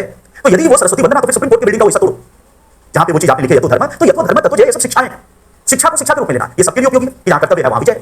आपको जानकर आश्चर्य होगा कि जब भारत का संविधान बना था, जो ओरिजिनल कॉपी थी संसद में जो रखी हुई है और लोगों को बांटी दी गई थी, सदस्यों को एक कॉपी दी गई थी उसको करवा के, तो उसमें नंदलाल बोस बहुत बड़े चित्रकार थे, तो नंदलाल बोस को बुलाया। हम जो देखते हैं वो वाला, वो उसमें वो चीज नहीं है, उसमें केवल उसकी सूचना है कि ये आर्टिकल है, वो बहुत मजेदार है। संसद वाली जो कॉपी है, जो संसद के पटल पे है, और उस समय संविधान सभा के सदस्यों को दी गई थी एक कॉपी। तो उसमें नंदलाल बोस को कहा गया था कि थोड़ा सुंदर दिखना चाहिए, पहली बार संविधान बना है, एक सामान्य पुस्तक की तरह ना दिखे। तो आपको आश्चर्य होगा कि वो जो संविधान के पृष्ठ है, तो अलग अलग पृष्ठों पर अलग अलग चित्रांकन है, अलग अलग पृष्ठों पर अलग अलग चित्रांकन है। उसमें राम सीता की भी मूर्ति, उसमें गीता का उपदेश जो दे रहे हैं वो भगवान कृष्ण, वो भी है, उसमें बुद्ध देव भी है, उसमें तमाम रिलीजन से रिलेटेड चीजें उसमें है, और संविधान सभा के सदस्यों ने उसको एक्सेप्ट किया। तो कई चीजें ठीक है लिखी भी नहीं है, बट ये चीज भी दिखाता है कि हमारी संविधान सभा बहुत उदार थी। तो फोटो लिख देने से, ये तो धर्म तत्व जय कह देने से, सूर्य नमस्कार कर देने से यदि सेकुलरिज्म खतरे में आने लगेगा, तो फिर सेकुलरिज्म नहीं टिक पाएगा देश को। तो बहुसंख्यक को न्यायपूर्ण होना पड़ेगा, अल्पसंख्यक को सहिष्णु होना पड़ेगा। ये दोनों की जिम्मेदारी होती है जब भी हम सेकुलरिज्म की रक्षा की बात करते हैं किसी भी देश में, जहां बहुसंख्यक और अल्पसंख्यक दोनों की जिम्मेदारी। बहुसंख्यक की जिम्मेदारी है कि वह न्याय न करे, क्योंकि उसके पास संख्या बल है, वो न्याय पे चले। लेकिन अल्पसंख्यक की जिम्मेदारी है कि वह सहिष्णु बने, और वह मतलब हर जगह नुक्ताचीनी ना करे। तो अगर ऐसी चीजों पर नुक्ताचीनी की जाए तो इससे अलगाव इस रूप में फिर बढ़ेगा कि वही फिर तुष्टिकरण XYZ जो आप वर्ड सुनते हैं कि अगर सरकार इसके आधार पर, तो नहीं, हमारे विश्व की प्रतिष्ठा की बात है। अब इमेजिन करो कि जब विश्व योग दिवस होता है तो डोनाल्ड ट्रंप भी करते हैं सूर्य नमस्कार। अगर इंडिया में ये माना जाएगा कि वो धार्मिक चीज है, तो अमेरिका का सेकुलरिज्म खतरे में आ गया। उसका राष्ट्रपति फिर कहेगा कि हम क्यों करें, फ्रांस का राष्ट्रपति कर रहा है, सभी कर रहे हैं। उस दिन मोटा डोनाल्ड ट्रंप भी करता था, मोटा ताजा जो 1.5 क्विंटल का आदमी था, वो भी करता था सूर्य नमस्कार विश्व योग दिवस के दिन। अच्छा लगता था। इससे ज्यादा खुशी की बात क्या होगी कि अमेरिका का राष्ट्रपति कर रहा है और फ्रांस वाले कर रहे हैं, ब्रिटेन वाले कर रहे हैं, और हमारे मोदी जी भी कर रहे हैं। मोदी जी तो क्या कर सकते हैं आपको बताइए। तो मोदी जी तो कुछ भी कर सकते हैं, तो सूर्य नमस्कार तो उनके लिए पाए हाथ का खेल है। तो मोदी जी कर रहे हैं, हम कर रहे हैं, आप कर रहे हैं, तो हमको तो इसको प्रमोट करना। हमें तो चाहिए कि अमेरिका के स्कूलों में भी करवाओ। हम तो ये समझाएंगे बाइडेन साहब को, बाइडेन साहब स्कूल में करवाओ, बहुत अच्छी चीज है, बच्चे हेल्दी बनेंगे। तब बाइडेन कहेंगे कि तुम्हारे स्कूल में लागू हुआ, लेकिन हमारे यहाँ तो सेकुलरिज्म खतरे में आ गया था। लोगों ने कहा सेकुलरिज्म खतरे में, तो हमारे यहाँ तो सेकुलरिज्म खतरे में, तो कहेगा हमारे सेकुलरिज्म खतरे में। मतलब कुछ चीजों में जहां राष्ट्र का वहां इन चीजों से, तो यहाँ पर हमें लॉजिकली ये सब तर्क देते हुए कहना चाहिए कि इसलिए सूर्य नमस्कार, हाँ ये जरूर है कि राज्य न्यायपूर्ण तरीके से लागू करे। अब यदि राज्य इसमें वोट बैंक पूछेगा और योगी जी एक बड़ी सूर्य की प्रतिमा रखवा देंगे तो ऑब्जेक्शन होगा। तो इसलिए राज्य बहुमत न्यायपूर्ण हो और अल्पसंख्यक को सहिष्णु हो, तो सेकुलरिज्म अच्छा चलेगा। यहाँ दोनों गड़बड़ है हमारे यहाँ, में बहुत ईमानदारी से कहता हूँ कि हमारे यहाँ दोनों गड़बड़ है। बहुमत या बहुसंख्यक उतना न्यायपूर्ण नहीं है जितना इसको होना चाहिए, ये सच्चाई। और हमारे यहाँ का अल्पसंख्यक उतना सहिष्णु नहीं है, इतना होना चाहिए। जब हम पढ़ेंगे नागरिकता संशोधन अधिनियम 2019, साहित्यवाद की धर्म की कोई जरूरत नहीं थी। और लॉजिकली जब सारे फैक्ट्स आपके सामने आएंगे कि उस लॉ में क्या लिखा है और उसके तर्क है, तो आप भी फील करेंगे कि नहीं वो धरना जरूरी नहीं था, राष्ट्रहित में नहीं था। पर फिर भी राजनीति आती है, और कई जगह शमशान का विस्तार योगी आदित्यनाथ जब कहते हैं कि नहीं जनसंख्या नियंत्रण से फला समुदाय, तो वो भी गलत है। तो ये आर्टिकल 28 और उससे संबंधित प्रावधान है। क्या यह कहना सही है कि धर्म देश के विकास में बाधा उत्पन्न करता है? कि भारत के संदर्भ में हमने देखा ऐसा नहीं कह सकते। मतलब धर्म का दुरुपयोग बाधा उत्पन्न करता है, लेकिन भारत में तो धर्म सुधार का बड़ा, और भारत में देखो धर्म में इतना विश्वास करते हैं कि धर्म की ताकत का यदि राज्य सकारात्मक प्रयोग करे तो बहुत सारे सुधार कर सकता है। डिपेंड करता है कि राज्य किस प्रकार उसको जनता के सामने रखता है। अब यदि राज्य चुनाव में शमशान और कब्रिस्तान का पता लेकर उतर जाए तो ऐसा राज्य ऑफकोर्स धर्म को विश्वास करेगा। पर यदि राज्य रिलीजन की ताकत को पहचाने विवेकानंद की तरह और दयानंद की तरह, तो रिलीजन में इतनी आस्था है इस देश के लोगों की, और ये दिखाए राज्य अपने प्रचार के द्वारा, टेक्स्ट बुक के द्वारा, शिक्षा पद्धति के द्वारा रिलीजन को कोट करके कि रिलीजन मिलजुल कर रहना सिखाता है, रिलीजन में ऐसा है, तो जनता उसकी ओर जाएगी। तो ये और यूपीएससी में तो ऐसे अप्रोच बिल्कुल नहीं कहेंगे। तो सरस्वती वंदना में भी फिर वही बात है कि कैसे लागू करते हैं, ये अप्रोच समझना है कि सरस्वती वंदना सरस्वती माता की मूर्ति लगाओगे तब प्रॉब्लम, पर अगर प्रार्थना के रूप में है तो फिर उसमें कोई दिक्कत नहीं है। तो चलिए, न्यायिक और प्रशासनिक तो पढ़ा हुआ है। नहीं, ये जो अप्रोच है जिसमें लिखा है ये सही नहीं है। कि क्या आपको नहीं लगता है कि सुप्रीम कोर्ट का निर्णय दबावपूर्ण लाभपूर्ण निर्णय होता है? सुप्रीम कोर्ट का निर्णय क्यों दबावपूर्ण होगा? सबरीमाला में वोट बैंक के कारण निर्णय, कौन सा वोट बैंक है भाई सबरीमाला? बल्कि वोट बैंक के अपोजिट निर्णय दे बैठा है, केशवानंद की संपत्ति जब्त करना। जनहित में निर्णय आ रहा है पटाखे, इसका मतलब कि कभी ये नहीं कहना है, क्योंकि अगर आप ये कहेंगे तो फिर आपको सिद्ध करना पड़ेगा अपने आंसर में, और 200 वर्ड्स में 200 पेज में तो सिद्ध करना कठिन होता है, और 200 शब्द में कोई कैसे सिद्ध करेगा कि सुप्रीम कोर्ट दबाव में आ गया। तो हमारी सोच ऐसी हो सकती है, व्हाट्सएप और फेसबुक से यूपीएससी का उत्तर नहीं लिखा जाएगा, ये हमेशा ध्यान रखना। वो वाली यूनिवर्सिटी बिल्कुल अलग है, बहुत खतरनाक है, तो उस यूनिवर्सिटी के चक्कर में मत पड़िए, मैं कह रहा हूं लॉजिक के आधार पर। और ऐसी कभी मतलब मैं कह रहा हूं कि बाहर चाय की चर्चा में आप बोल देते हैं कि सुप्रीम कोर्ट दबाव में आता है, सुप्रीम कोर्ट भी मनुवादी, क्योंकि बहुत बोलने वाले भारत में बोलते हैं, मेरे से बोलते हैं तो आपसे तो बोलेंगे। मैं आपको सच्ची घटना बताऊं कि हमारे एक मित्र आए, पुराने मित्र, तो मेरे यहाँ बहुत बड़ी मतलब लाइब्रेरी टाइप से हमने बनाई हुई है, किताबें पढ़ी हुई, तो मैं उस समय नहीं था, तो मेरे राजनीतिक विचार थोड़े से अलग थे, वो एकदम कट्टर मोदीवादी हैं, पूरा हिंदू राष्ट्र वाले आदमी हैं। तो मैंने याद तो बाद में मुझे टिप्पणी सुनने मिली कि टिप्पणी करके थे, तो उन्होंने ये टिप्पणी की कि इतनी किताबें मंजे के पास हैं, तो मेरी पत्नी ने कहा हाँ पढ़ते रहते हैं तो इसलिए अपना शौक भी है सब, तो इतनी किताबें उन्होंने पढ़ी है, तो कोई भी पत्नी गर्व काम करेगी, हाँ उन्होंने सब पढ़ लिया, इससे ज्यादा भी पढ़ लिया, कुछ ज्यादा अच्छा ये टेंडेंसी होती है कि थोड़ा अपने सामान को कुछ लोग ज्यादा ये करते हैं, ताकि नहीं उन्होंने तो इससे भी डबल पढ़ रखा है। तब उन्होंने कहा जो हमारे मित्र थे कि इतना पढ़ने के बाद भी इनके विचार ऐसे हैं, मतलब कि इतना होने के बाद भी ये मोदी जी की नीतियों के कुछ हद तक आलोचक हैं और हिंदू राष्ट्र के विरोधी हैं, इतना पढ़ लेने के बाद भी।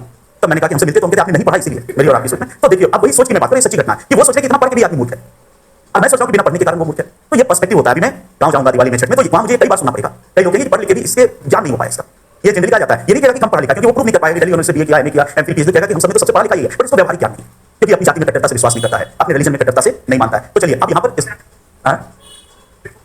अब आता है या नहीं एक सब्जेक्ट, बट हमें कभी नहीं कहना कि सुप्रीम कोर्ट दबाव में क्या क्या दबाव था, बताओ किसका दबाव था?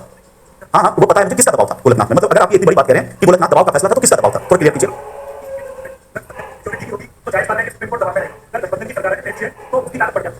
मतलब अभी मोदी जी के समय जितने निर्णय वो दबाव के निर्णय, क्योंकि पूर्ण बहुमत की सरकार, मतलब उस समय गठबंधन की सरकार थी नहीं। देखो ये कोई डिबेट नहीं है, चाय की चर्चा वाला डिबेट है, ऐसा कुछ मत रखो, क्योंकि इस बात से मुझे थोड़ा सा ये लगा कि एक सेकंड मैं अपनी बात कह लूं। देखो यहाँ 500 लोग बैठे हैं, अगर तुम ये बात कह रहे हो कि नहीं गोलकनाथ का निर्णय सुप्रीम कोर्ट ने दबाव में दिया था, तो इसको कभी सिद्ध नहीं कर पाओगे, कभी सिद्ध नहीं कर पाओगे एग्जाम में। और चाय पे चर्चा अलग है, व्हाट्सएप यूनिवर्सिटी अलग है, मैं फिर कह रहा हूं वो नहीं चलेगा। ये कैसे आपने कैसे कर दिया कि ठीक है गठबंधन की सरकार में दबाव में आ जाता है सुप्रीम कोर्ट, हाँ मेजोरिटी में कैसे आप कह सकते, प्रूव करो उसको, कहने से थोड़ी होगा है 200 वर्ष में। अब कल प्रूव करोगे, कल कर देना कोई बात नहीं, मतलब आप ये कह रहे हैं कि आप प्रूव कर देंगे, कल आप प्रूव कर देंगे कि गोलकनाथ का निर्णय दबाव में, तो कल मैं सुप्रीम कोर्ट में मुकदमा कर दूंगा इस बात को कि जज को बर्खास्त किया। अगर आप प्रूव कर देंगे तो मैं एक जनहित याचिका ऐसे जजों को बर्खास्त किया जाए, एक्शन लिया जाए, क्यों विकास करके क्यों चाहिए। अब देखो वो एक अलग रहा है, उसमें मैं नहीं करूंगा, बट ये जो कह रहे हैं सुप्रीम कोर्ट दबाव में, वो हम चर्चा में कह सकते हैं, बट इसको सिद्ध करना और ये न्याय की अवमानना होगी, कोर्ट में नहीं प्रूव कर पाओगे। चलो एनीवे अब यहां पर किसी हाथ को नहीं, सबका हाथ नीचे रहेगा। सांस्कृतिक और शैक्षिक अधिकार, सांस्कृतिक और शैक्षिक अधिकार, आर्टिकल 29 और 30। इधर देखिए, इधर सांस्कृतिक और शैक्षिक अधिकार अनुच्छेद 29 और 30, article 29 and 30, cultural and educational rights अनुच्छेद 29 और 30। अब यहां पर देखिए कि बहुत दिनों से अल्पसंख्यक शब्द आ रहा था, अल्पसंख्यक शिक्षा संस्था जब आर्टिकल 25 पढ़ रहे थे, 26 पढ़ रहे थे, और काफी आप लोग पूछ भी रहे थे कि माइनॉरिटी क्या होता है। मैं हमेशा कहता था सही वक्त आने पर बताया जाए, तो सही वक्त आ गया है कि आर्टिकल 30 जब पढ़ेंगे तो बहुत विस्तार से पूरा माइनॉरिटी वो सब मसला होगा, लेकिन सबसे पहले 29 पढ़ते हैं जो 30 की तुलना में छोटा आर्टिकल। तो आते हैं आर्टिकल 29, आर्टिकल 29 अनुच्छेद 29, आर्टिकल 29 बहुत ही छोटा आर्टिकल है, आइए जानते हैं ये क्या है। पहला तो नागरिकों का प्रत्येक वर्ग, नागरिकों का प्रत्येक वर्ग जिसकी अपनी भाषा, लिपि और संस्कृति है। नागरिकों 3 शब्द हैं, नागरिकों का प्रत्येक वर्ग जिसकी अपनी भाषा, लिपि और संस्कृति है, नागरिकों का प्रत्येक वर्ग जिसकी अपनी भाषा, लिपि और संस्कृति है, वो उसके संरक्षण का अधिकार होगा, वो उसके संरक्षण का अधिकार होगा, वो उसके संरक्षण का अधिकार होगा। नागरिकों का प्रत्येक वर्ग जिसकी अपनी भाषा, लिपि और संस्कृति है, वो उसके संरक्षण का अधिकार होगा, ये पहली बात की जा रही है। और दूसरा लिखो, शिक्षा संस्थाओं में किसी भी नागरिक के साथ, शिक्षा संस्थाओं में किसी भी नागरिक के साथ उसकी धर्म, जाति, भाषा, शिक्षा संस्थाओं में किसी भी नागरिक के साथ उसके धर्म, जाति, भाषा आदि के आधार पर भेदभाव नहीं किया जाएगा, आदि के आधार पर भेदभाव नहीं किया जाएगा, धर्म, जाति आदि के आधार पर भेदभाव नहीं किया जाएगा, आदि के आधार पर भेदभाव नहीं किया जाएगा। तो बस इतना ही है letter of the constitution. But फिर भी ये आर्टिकल इस लिहाज से महत्वपूर्ण है कि कभी टिप्पणी आ जाए कि भारत का लोकतंत्र विविधता में एकता की स्थापना करता है, टिप्पणी कीजिए, तो ये आर्टिकल आपको बहुत हेल्प करेगा। जब यूनिटी इन डाइवर्सिटी की बात होगी, विविधता में एकता की, तो ये अनुच्छेद बहुत हेल्प करेगा। उसके लिए जरूरी है कि इसको समझें। यहां पर सबसे पहले कहता है कि नागरिकों का प्रत्येक वर्ग जिसकी अपनी भाषा है, जिसकी अपनी लिपि है और जिसकी अपनी संस्कृति है, इन तीनों के संरक्षण का अधिकार है। तो प्री के लिहाज से, क्योंकि आजकल जो प्री में क्वेश्चन आ रहे हैं, अगर आप नीचे देखोगे तो फैक्ट कम पूछा जाता है, लेकिन जब फैक्ट पूछा जाता है तो पूरा एकदम असली फैक्ट पूछा जाता है, एकदम उसको ओरिजिनल से कोरिलेट करके पूछता है। तो अगर 3 चीज है तो कभी कोई चौथी चीज डालकर पूछ सकता है। ये आर्टिकल 29 के तहत क्या मतलब चौथी चीज याद करिए। इस बार एक सवाल आया था पीटी में कि 26 जनवरी 1950 को भारत की स्थिति थी, तो एग्जैक्ट जिसको संपूर्ण प्रभुत्व संपन्न समाजवादी और 42वां संशोधन पता ना हो तो वहां पर दिक्कत होगी। तो उस तरह से 3 चीजें तो 3 याद रखनी है। आप देखते हैं कि ये तीनों क्या है, भाषा क्या है, लिपि क्या है और संस्कृति क्या है।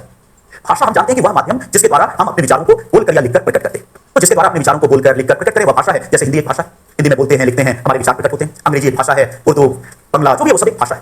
तो भाषा जिसके द्वारा विचार प्रकट। लिपि भाषा के साथ जुड़ी होती है और जब भाषा को लिखित रूप देते हैं, मतलब भाषा को लिखने के लिए जिस साधन का प्रयोग किया जाता है उसको लिपि कहते हैं। जैसे हिंदी भाषा है और जब हिंदी को लिखेंगे तो देवनागरी की जरूरत होगी। अंग्रेजी भाषा है, जब अंग्रेजी को लिखेंगे तो रोमन की जरूरत होगी, तो रोमन लिपि है, अंग्रेजी भाषा है। देवनागरी लिपि है, हिंदी भाषा है। तो भाषा को जब लिखित रूप देते हैं तो उसके लिए जो साधन प्रयोग में आता है वो लिपि है।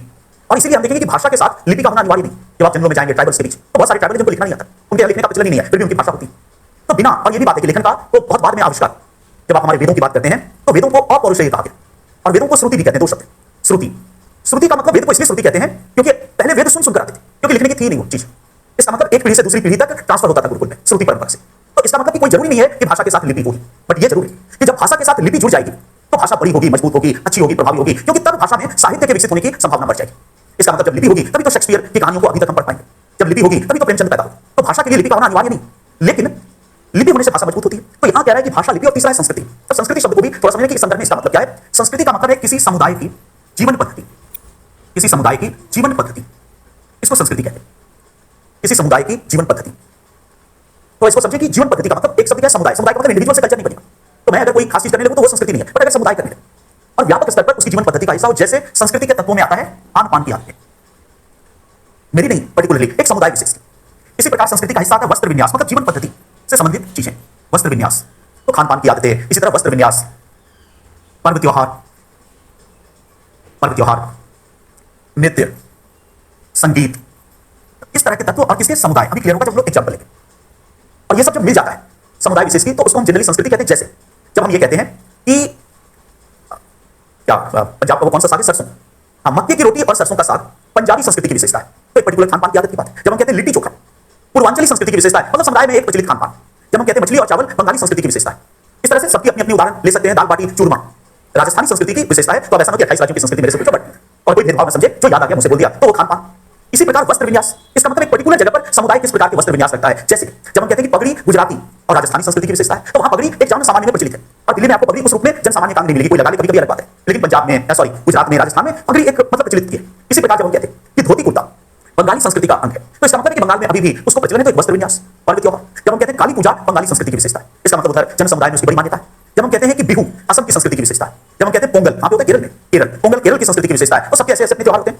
इसी तरह नृत्य, जब हम कहते हैं गरबा, अभी गरबा होगा, उसमें भी रिलीजन आ गया, अभी हुआ था शायद कि गरबा गुजराती संस्कृति की विशेषता है।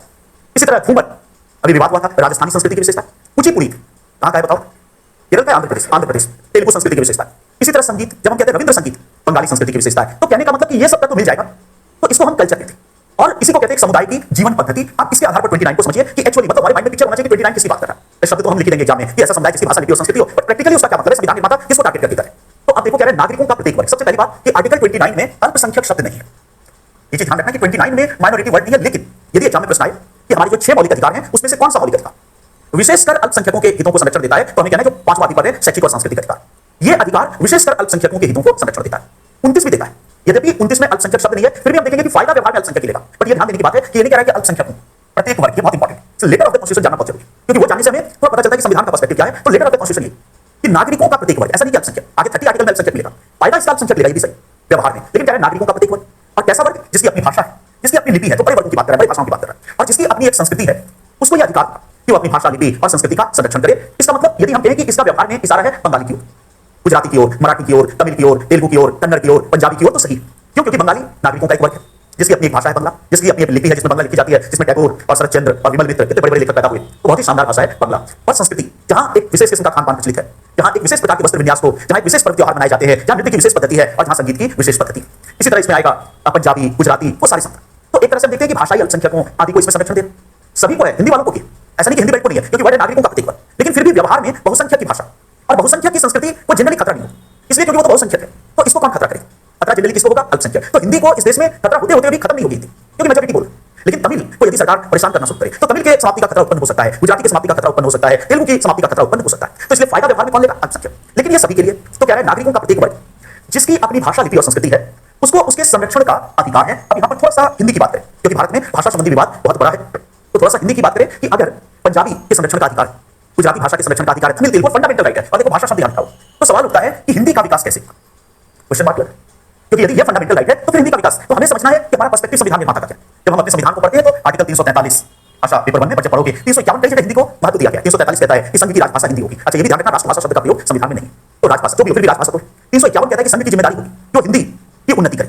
तो संघ की, भारत सरकार की जिम्मेदारी है हिंदी की उन्नति करे, लेकिन 29 में यह भी है कि भाषा, लिपि और संस्कृति का संरक्षण होगा। इसका मतलब हमारे यहां दोनों को मिलकर चलना। इसका मतलब हमारे यहां संवैधानिक पर्सपेक्टिव यही है कि तमिल की लाश पर हिंदी का विकास नहीं होगा, बंगाली की लाश पर हिंदी का विकास नहीं होगा, बंगालियों को बांग्ला बोलने का भरपूर अधिकार होगा, गुजरातियों को गुजराती बोलने का भरपूर अधिकार होगा, तमिलों को तमिल बोलने का भरपूर अधिकार, और फंडामेंटल राइट होगा केवल अधिकार उसको बोलने का, उसको प्रमोट करने का भी। तो तमिल खूब फैले, तेलुगु खूब फैले, फिर हिंदी कैसे फैले? तो हिंदी भी फैले। इसका मतलब कि एक तरह से मातृभाषा को भी स्वीकृति दी गई कि मैं अपनी मातृभाषा में भी बात करूं। तो तमिल जब तमिल के साथ मिले तो धुआंधार तरीके से तमिल बोले, लेकिन संवैधानिक पर्सपेक्टिव ये भी है कि जब एक और बंगाली बंगाली के साथ मिले तो धुआंधार बंगला बोले, लेकिन जब तमिल और बंगाली मिलेगा तब क्या होगा? तो वहां एक लैंग्वेज चाहिए। आज हम अंग्रेजी को उस भाषा का दर्जा व्यवहार में दे बैठे, यद्यपि संविधान राजभाषा हिंदी को घोषित करता है, अंग्रेजी केवल सहायक राजभाषा, फिर भी व्यवहार में हम देखते हैं कि हर जगह वो दर्जा अंग्रेजी को हमने व्यवहार में दे रखा है। तो ऐसी स्थिति में हिंदी को वो दर्जा मिलेगा। लेकिन भारत में यदि कोई व्यक्ति ये नारा लगाता है, कई लोग लगाते हैं कि हिंदी हिंदू हिंदुस्तान, एक ही भाषा होगी हिंदी, एक ही रिलीजन होगा हिंदू और उस देश का नाम होगा हिंदुस्तान, तो अनुच्छेद 29 आपके रास्ते में रास्ता रोक कर खड़ा हो जाए कि नहीं, केवल हिंदी नहीं चलेगी। हिंदी से विरोध नहीं है, जरूर 351 कहता है कि हिंदू को बढ़ाओ, जरूर बढ़ाओ, पर केवल हिंदी नहीं चलेगी, तमिल को रखते हुए हिंदी को बढ़ाओ। तो संवैधानिक परिदृश्य स्पष्ट है। इसी को कहते हैं विविधता में एकता। भाई विविधता भी होगी, केवल हिंदी नहीं होगी, अनेक भाषाएं, जो भी इंपॉर्टेंट भाषा स्क्रिप्ट के साथ है वो सब होगी। फंडामेंटल राइट है, ये भी ध्यान रखना कि कोई सामान्य अधिकार नहीं है। अनुच्छेद 29 के तहत मौलिक अधिकार लेटर ऑफ द कॉन्स्टिट्यूशन आपके सामने, और इसी से देश को चलना है। तो अगर इसी से देश को चलना है तो यहाँ पर्सपेक्टिव स्पष्ट है कि हिंदी केवल इस देश में नहीं होगी, बट हिंदी होगी।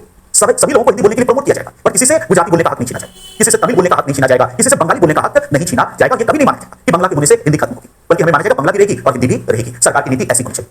तो एक प्रकार से विविधता में एकता है कि एकता का मतलब एक भाषा हिंदी को रखनी है, बट उसके साथ विविधता को मेंटेन रखना है, और ये संस्कृति तक के लिए।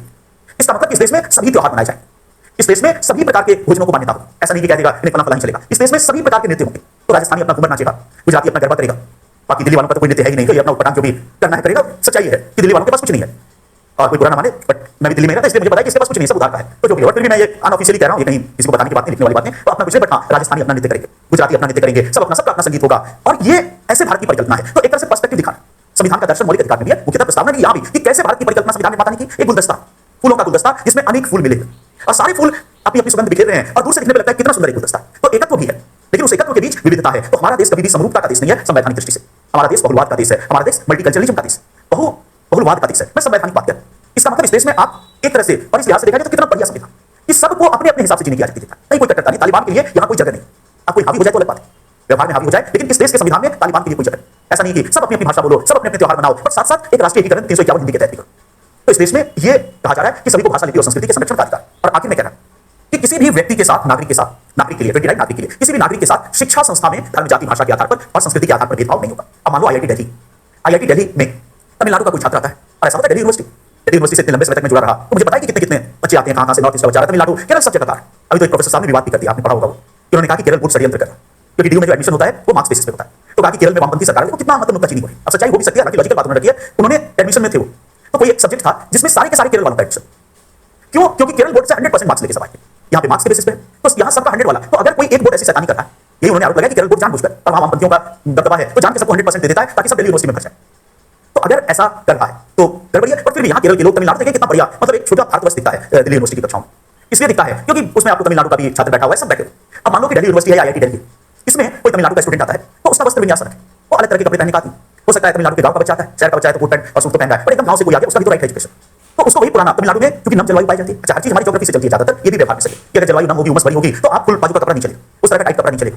तो वहां पर आप देखो कि नेतागण में ये दिखता है, क्योंकि नेतागण को थोड़ा दिखावा भी करना होता है कि हम असली तमिल है। तो संसद में देखोगे तो एक लुंगी जैसा एक कपड़ा नीचे लपेट लेगा और ऊपर एक हाफ शर्ट पहने। तो मान लो कोई तमिलनाडु का छात्र आईआईटी दिल्ली में आता है और वो वही पहन के आ जाता है, तो इस आधार पर उसके साथ कोई भेदभाव नहीं होगा कि तुम कौन से कपड़े पहन कर। हाँ, अगर अश्लील है, कोई पंच कपड़े वाला कोई पहन के आ जाता है, तो वहां पे प्रॉब्लम किया जाएगा। मतलब हमेशा ये ध्यान रखना कि कॉन्स्टिट्यूशन को पॉजिटिव वे में समझ सकते हैं, सकारात्मक दृष्टिकोण से हर चीज ठीक समझ में आए। तो आपत्ति तब उठाई जाएगी जब अश्लीलता है, कोई ऑब्जेक्शनेबल चीज है। बट अगर वो एक विशेष प्रकार का वस्त्र है जो तमिलनाडु में पहना जाता है और वो छात्र उसी में कंफर्टेबल है, और अगर कहेगी नहीं तुमको भी कल से एकदम कोट पैंट सूट लगा के, तो ऐसा आदेश फंडामेंटल राइट का उल्लंघन होगा। इसलिए हम देखते हैं कि आर्टिकल 29 किसी भी ड्रेस कोड इन चीजों की मना नहीं करता है। कई बार जब आता है कि भाई महिलाएं केवल सलवार सूट पहनेंगी और लड़कियां जींस पहनकर नहीं आएंगी, कई बार ऐसे सर्टिफिकेट प्रिंसिपल होते हैं, हालांकि बाद में उनका आदेश रद्द होता है। बट तमाम तरह के लोग हैं तो ऐसे लोग आदेश जारी कर देते हैं, तो कोर्ट उसको रद्द करता है, कोई ड्रेस कोड नहीं होगा। अब देखो यूनिफॉर्म अलग चीज, वर्दी होती है अनुशासन के लिए, तो धर्म जाति भाषा नहीं है। बट अगर आप इस तरह के रूढ़िवादी स्टेप लेते हैं कि नहीं लड़कियां जींस नहीं पहनेंगी और लड़के पहनेंगे, तो ऐसा आदेश 29 का उल्लंघन माना जाए, क्योंकि आप एक जीवन पद्धति में हस्तक्षेप करें। यदि आप कहेंगे कि नहीं दिल्ली यूनिवर्सिटी में कोई छात्र धोती कुर्ता पहनकर नहीं आ सकता, तो ये चीज इसलिए रद्द होगी कि ये फंडामेंटल राइट का 29 का उल्लंघन करता है। अगर आपने यूनिफॉर्म बना रखा है तब ठीक है सबके लिए, पर आप कहेंगे नहीं पंजाबी अपना पहन के आएगा, गुजराती आएगा और ये धोती कुर्ता अच्छा नहीं लग रहा।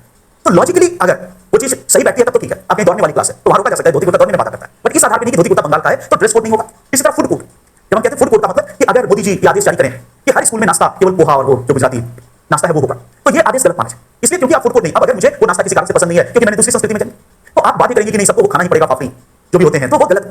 इसी तरह अगर कोई राजस्थानी बन जाए, फिर दाल बाटी चूरमा सबको रोज खाना पड़ेगा, तो हर आदमी को पसंद नहीं हो सकता है, लिट्टी चोखा हर आदमी को पसंद नहीं होगा, तो इसका मतलब कोई फूड कोर्ट नहीं होगा, कोई ड्रेस कोड, ऐसी कोई चीज नहीं होगी। तो यह है आपका आर्टिकल 29, जिसमें दो बातें, एक तो भाषा लिपि और संस्कृति के संरक्षण का अधिकार, और दूसरा कि शिक्षा संस्थाओं में कोई भेदभाव नहीं किया जाएगा। उसके बाद आते हैं आर्टिकल 30 पे, थोड़ा सा शुरुआत कर लें, 30 बहुत लंबा है, अनुच्छेद 30 या आर्टिकल 30 थोड़ा सा केवल शुरू कर पाएंगे। अब देखो पंथनिरपेक्षता पर जो सवाल है वो जब फर्स्ट पेपर होगा, क्योंकि आप इसमें पूछना थियरी में, तो थियरी वो थोड़ा डिफिकल्ट है। मैं देख रहा हूं कि जो चीजें क्रक्स पढ़ा रहा हूं उसमें कोई डाउट नहीं है, बट जो मदरसा और उर्दू सीखना भी मदरसा आएगा आर्टिकल 30 में बहुत विस्तार से, ये क्वेश्चन का स्वतः उत्तर मिल जाएगा। शिक्षण संस्था में धार्मिक प्रकांडों का आयोजन सही है नहीं, अब ये कि उसका एक लॉजिक है कि उसका कोई सूर्य नमस्कार उस तरह का विशुद्ध धार्मिक आयोजन है, तो राज्य की शिक्षा संस्था में विशुद्ध धार्मिक आयोजन नहीं होगा। इसका मतलब मोरारी बापू बुलाए जा सकते हैं यदि सदाचार पर भाषण दे, यदि जीवन मूल्य सिखाएं, लेकिन एक धर्म प्रचारक के रूप में मोरारी बापू हिंदू रिलीजन का प्रचार करने के लिए दिल्ली यूनिवर्सिटी में नहीं बुलाए जा सकते, पर मोरारी बापू सदाचार के लिए बुलाए जा सकते हैं, पर्सपेक्टिव देखना पड़ेगा। अब आते हैं आर्टिकल 30, तो कम से कम लेकर आज लिख लेते हैं, अनुच्छेद 30, तो नागरिकों नहीं ऐसा लिखिए, सभी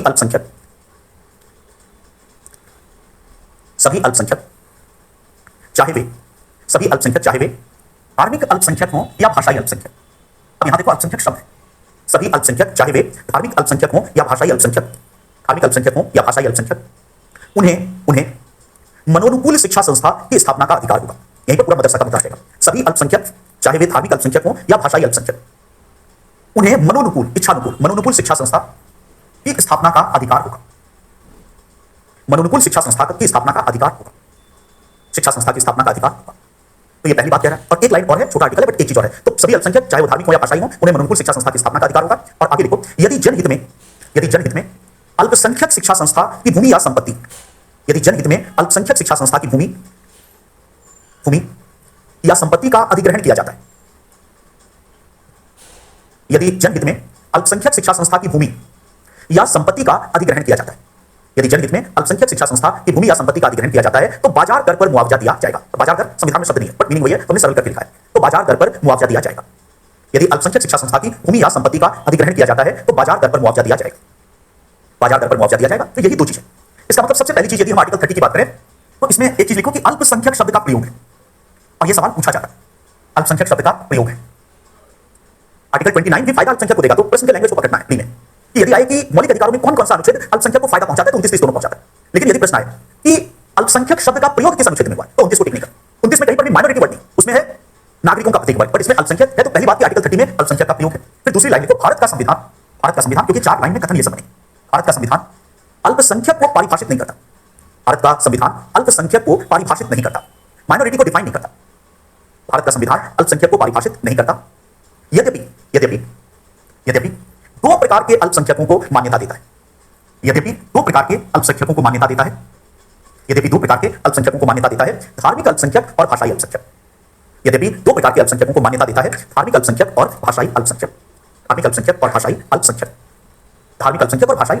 तो दो तीन ये तो फैक्ट के लेवल पर, ये आर्टिकल की बहुत लंबी व्याख्या है, बट फैक्ट के लेवल पर पहली चीज याद रखना है कि ये जो 5वां फंडामेंटल राइट है, ये अल्पसंख्यक को विशेष संरक्षण देता है, शैक्षिक और सांस्कृतिक अधिकार। लेकिन इस 5वें अधिकार में दो आर्टिकल 29 और 30, तो 29 में अल्पसंख्यकों को व्यवहार में फायदा पहुंचाता है, 30 में, 29 में माइनॉरिटी वर्ड नहीं, 30 में माइनॉरिटी वर्ड, तो ये पहला तथ्य। दूसरा कि माइनॉरिटी वर्ड तो है, अल्पसंख्यक शब्द तो है, लेकिन अल्पसंख्यक की परिभाषा, क्योंकि क्या लिख रहा है, सभी अल्पसंख्यक चाहे वे धार्मिक या भाषाई, तो ये तो बता रहा है कि अल्पसंख्यक धार्मिक आधार पर होगा या भाषाई, लेकिन कौन सा धर्म अल्पसंख्यक होगा, क्या इसके आधार पर आप निर्णायक तरीके से कह सकते हैं? नहीं कह सकते, क्योंकि केवल ये कह रहे हैं कि धार्मिक अल्पसंख्यक होगा, बट कौन सा रिलीजन अल्पसंख्यक है, कौन नहीं है, इसका कोई क्राइटेरिया नहीं। और इसी तरह कौन सी भाषा अल्पसंख्यक है और कौन सी नहीं है, इसका कोई क्राइटेरिया नहीं। तो भारत का संविधान अल्पसंख्यक को परिभाषित नहीं करता, ये पीटी में सवाल है, तो कहना बिल्कुल सही कथन है, अल्पसंख्यक को परिभाषित नहीं करता। लेकिन यह सवाल क्या है कि भारत में अल्पसंख्यक कितने प्रकार के, अगर 4 ऑप्शन में हो, धार्मिक, भाषाई, सांस्कृतिक, सामाजिक, तो धार्मिक और भाषाई को छोड़ के बाकी सबको कट कर दो। सांस्कृतिक अल्पसंख्यक संविधान के तहत वर्ड नहीं है, भले ही हम भाषाई को सांस्कृतिक में रख सकते हैं, लेकिन कॉन्स्टिट्यूशन में शब्द नहीं है, और इसलिए हमेशा 2 को टिक करें, क्योंकि देखो पीटी में हमें आर्ग्यू करने का अवसर नहीं होता है, तो आप कितना भी तर्क देते रहिए, बोला काला सही हुआ कि नहीं, इंपॉर्टेंट चीज हुआ, तो बोला काला करते समय बहुत सावधान रहना है। सर्वोत्तम विकल्प ये होगा कि ये 2 हम सही माने। तो आर्टिकल 30 की बहुत लंबी व्याख्या है, बट आज वो व्याख्या संभव नहीं है, तो आर्टिकल 30 अभी शुरू हुआ है, खत्म नहीं हुआ है, अभी जाना नहीं है, अभी पूरी बात पहले सुन लो, क्योंकि कई बार पूरी बात नहीं सुनने से नुकसान हो जाता है। तो आज शनिवार है और कल रविवार है, तो भारत में और बल्कि पूरी दुनिया में कहना चाहिए, भारत में तो संविधान के तहत भी प्रत्येक व्यक्ति को गरिमापूर्ण जीवन का अधिकार है, जिसमें शिक्षक भी शामिल। तो वही शिक्षक यदि सप्ताह में 7 दिन सुबह से लेकर रात तक क्लास लेगा, तो उसकी गरिमा खत्म होगी, छात्रों की भी गरिमा खत्म होगी। तो इसलिए कल छुट्टी रहेगी, कल नहीं, हर रविवार को छुट्टी रहेगी, तो कल छुट्टी रहेगी, कल आप लोग आनंद कीजिए, रिवाइज कीजिए, और मैं आपसे परसों मिलूंगा। अब कोई व्यक्ति कहे कि नहीं हमको कल भी आना है, तो आप आ सकते हैं, मैं रोकता नहीं हूं, आवागमन मौलिक अधिकार है, और मैं आपको रूप से कि मैं संस्थान देखना चाहता हूं, लेकिन आपको यहां मैं मिलूंगा नहीं कल, तो हम लोग सोमवार को मिलेंगे।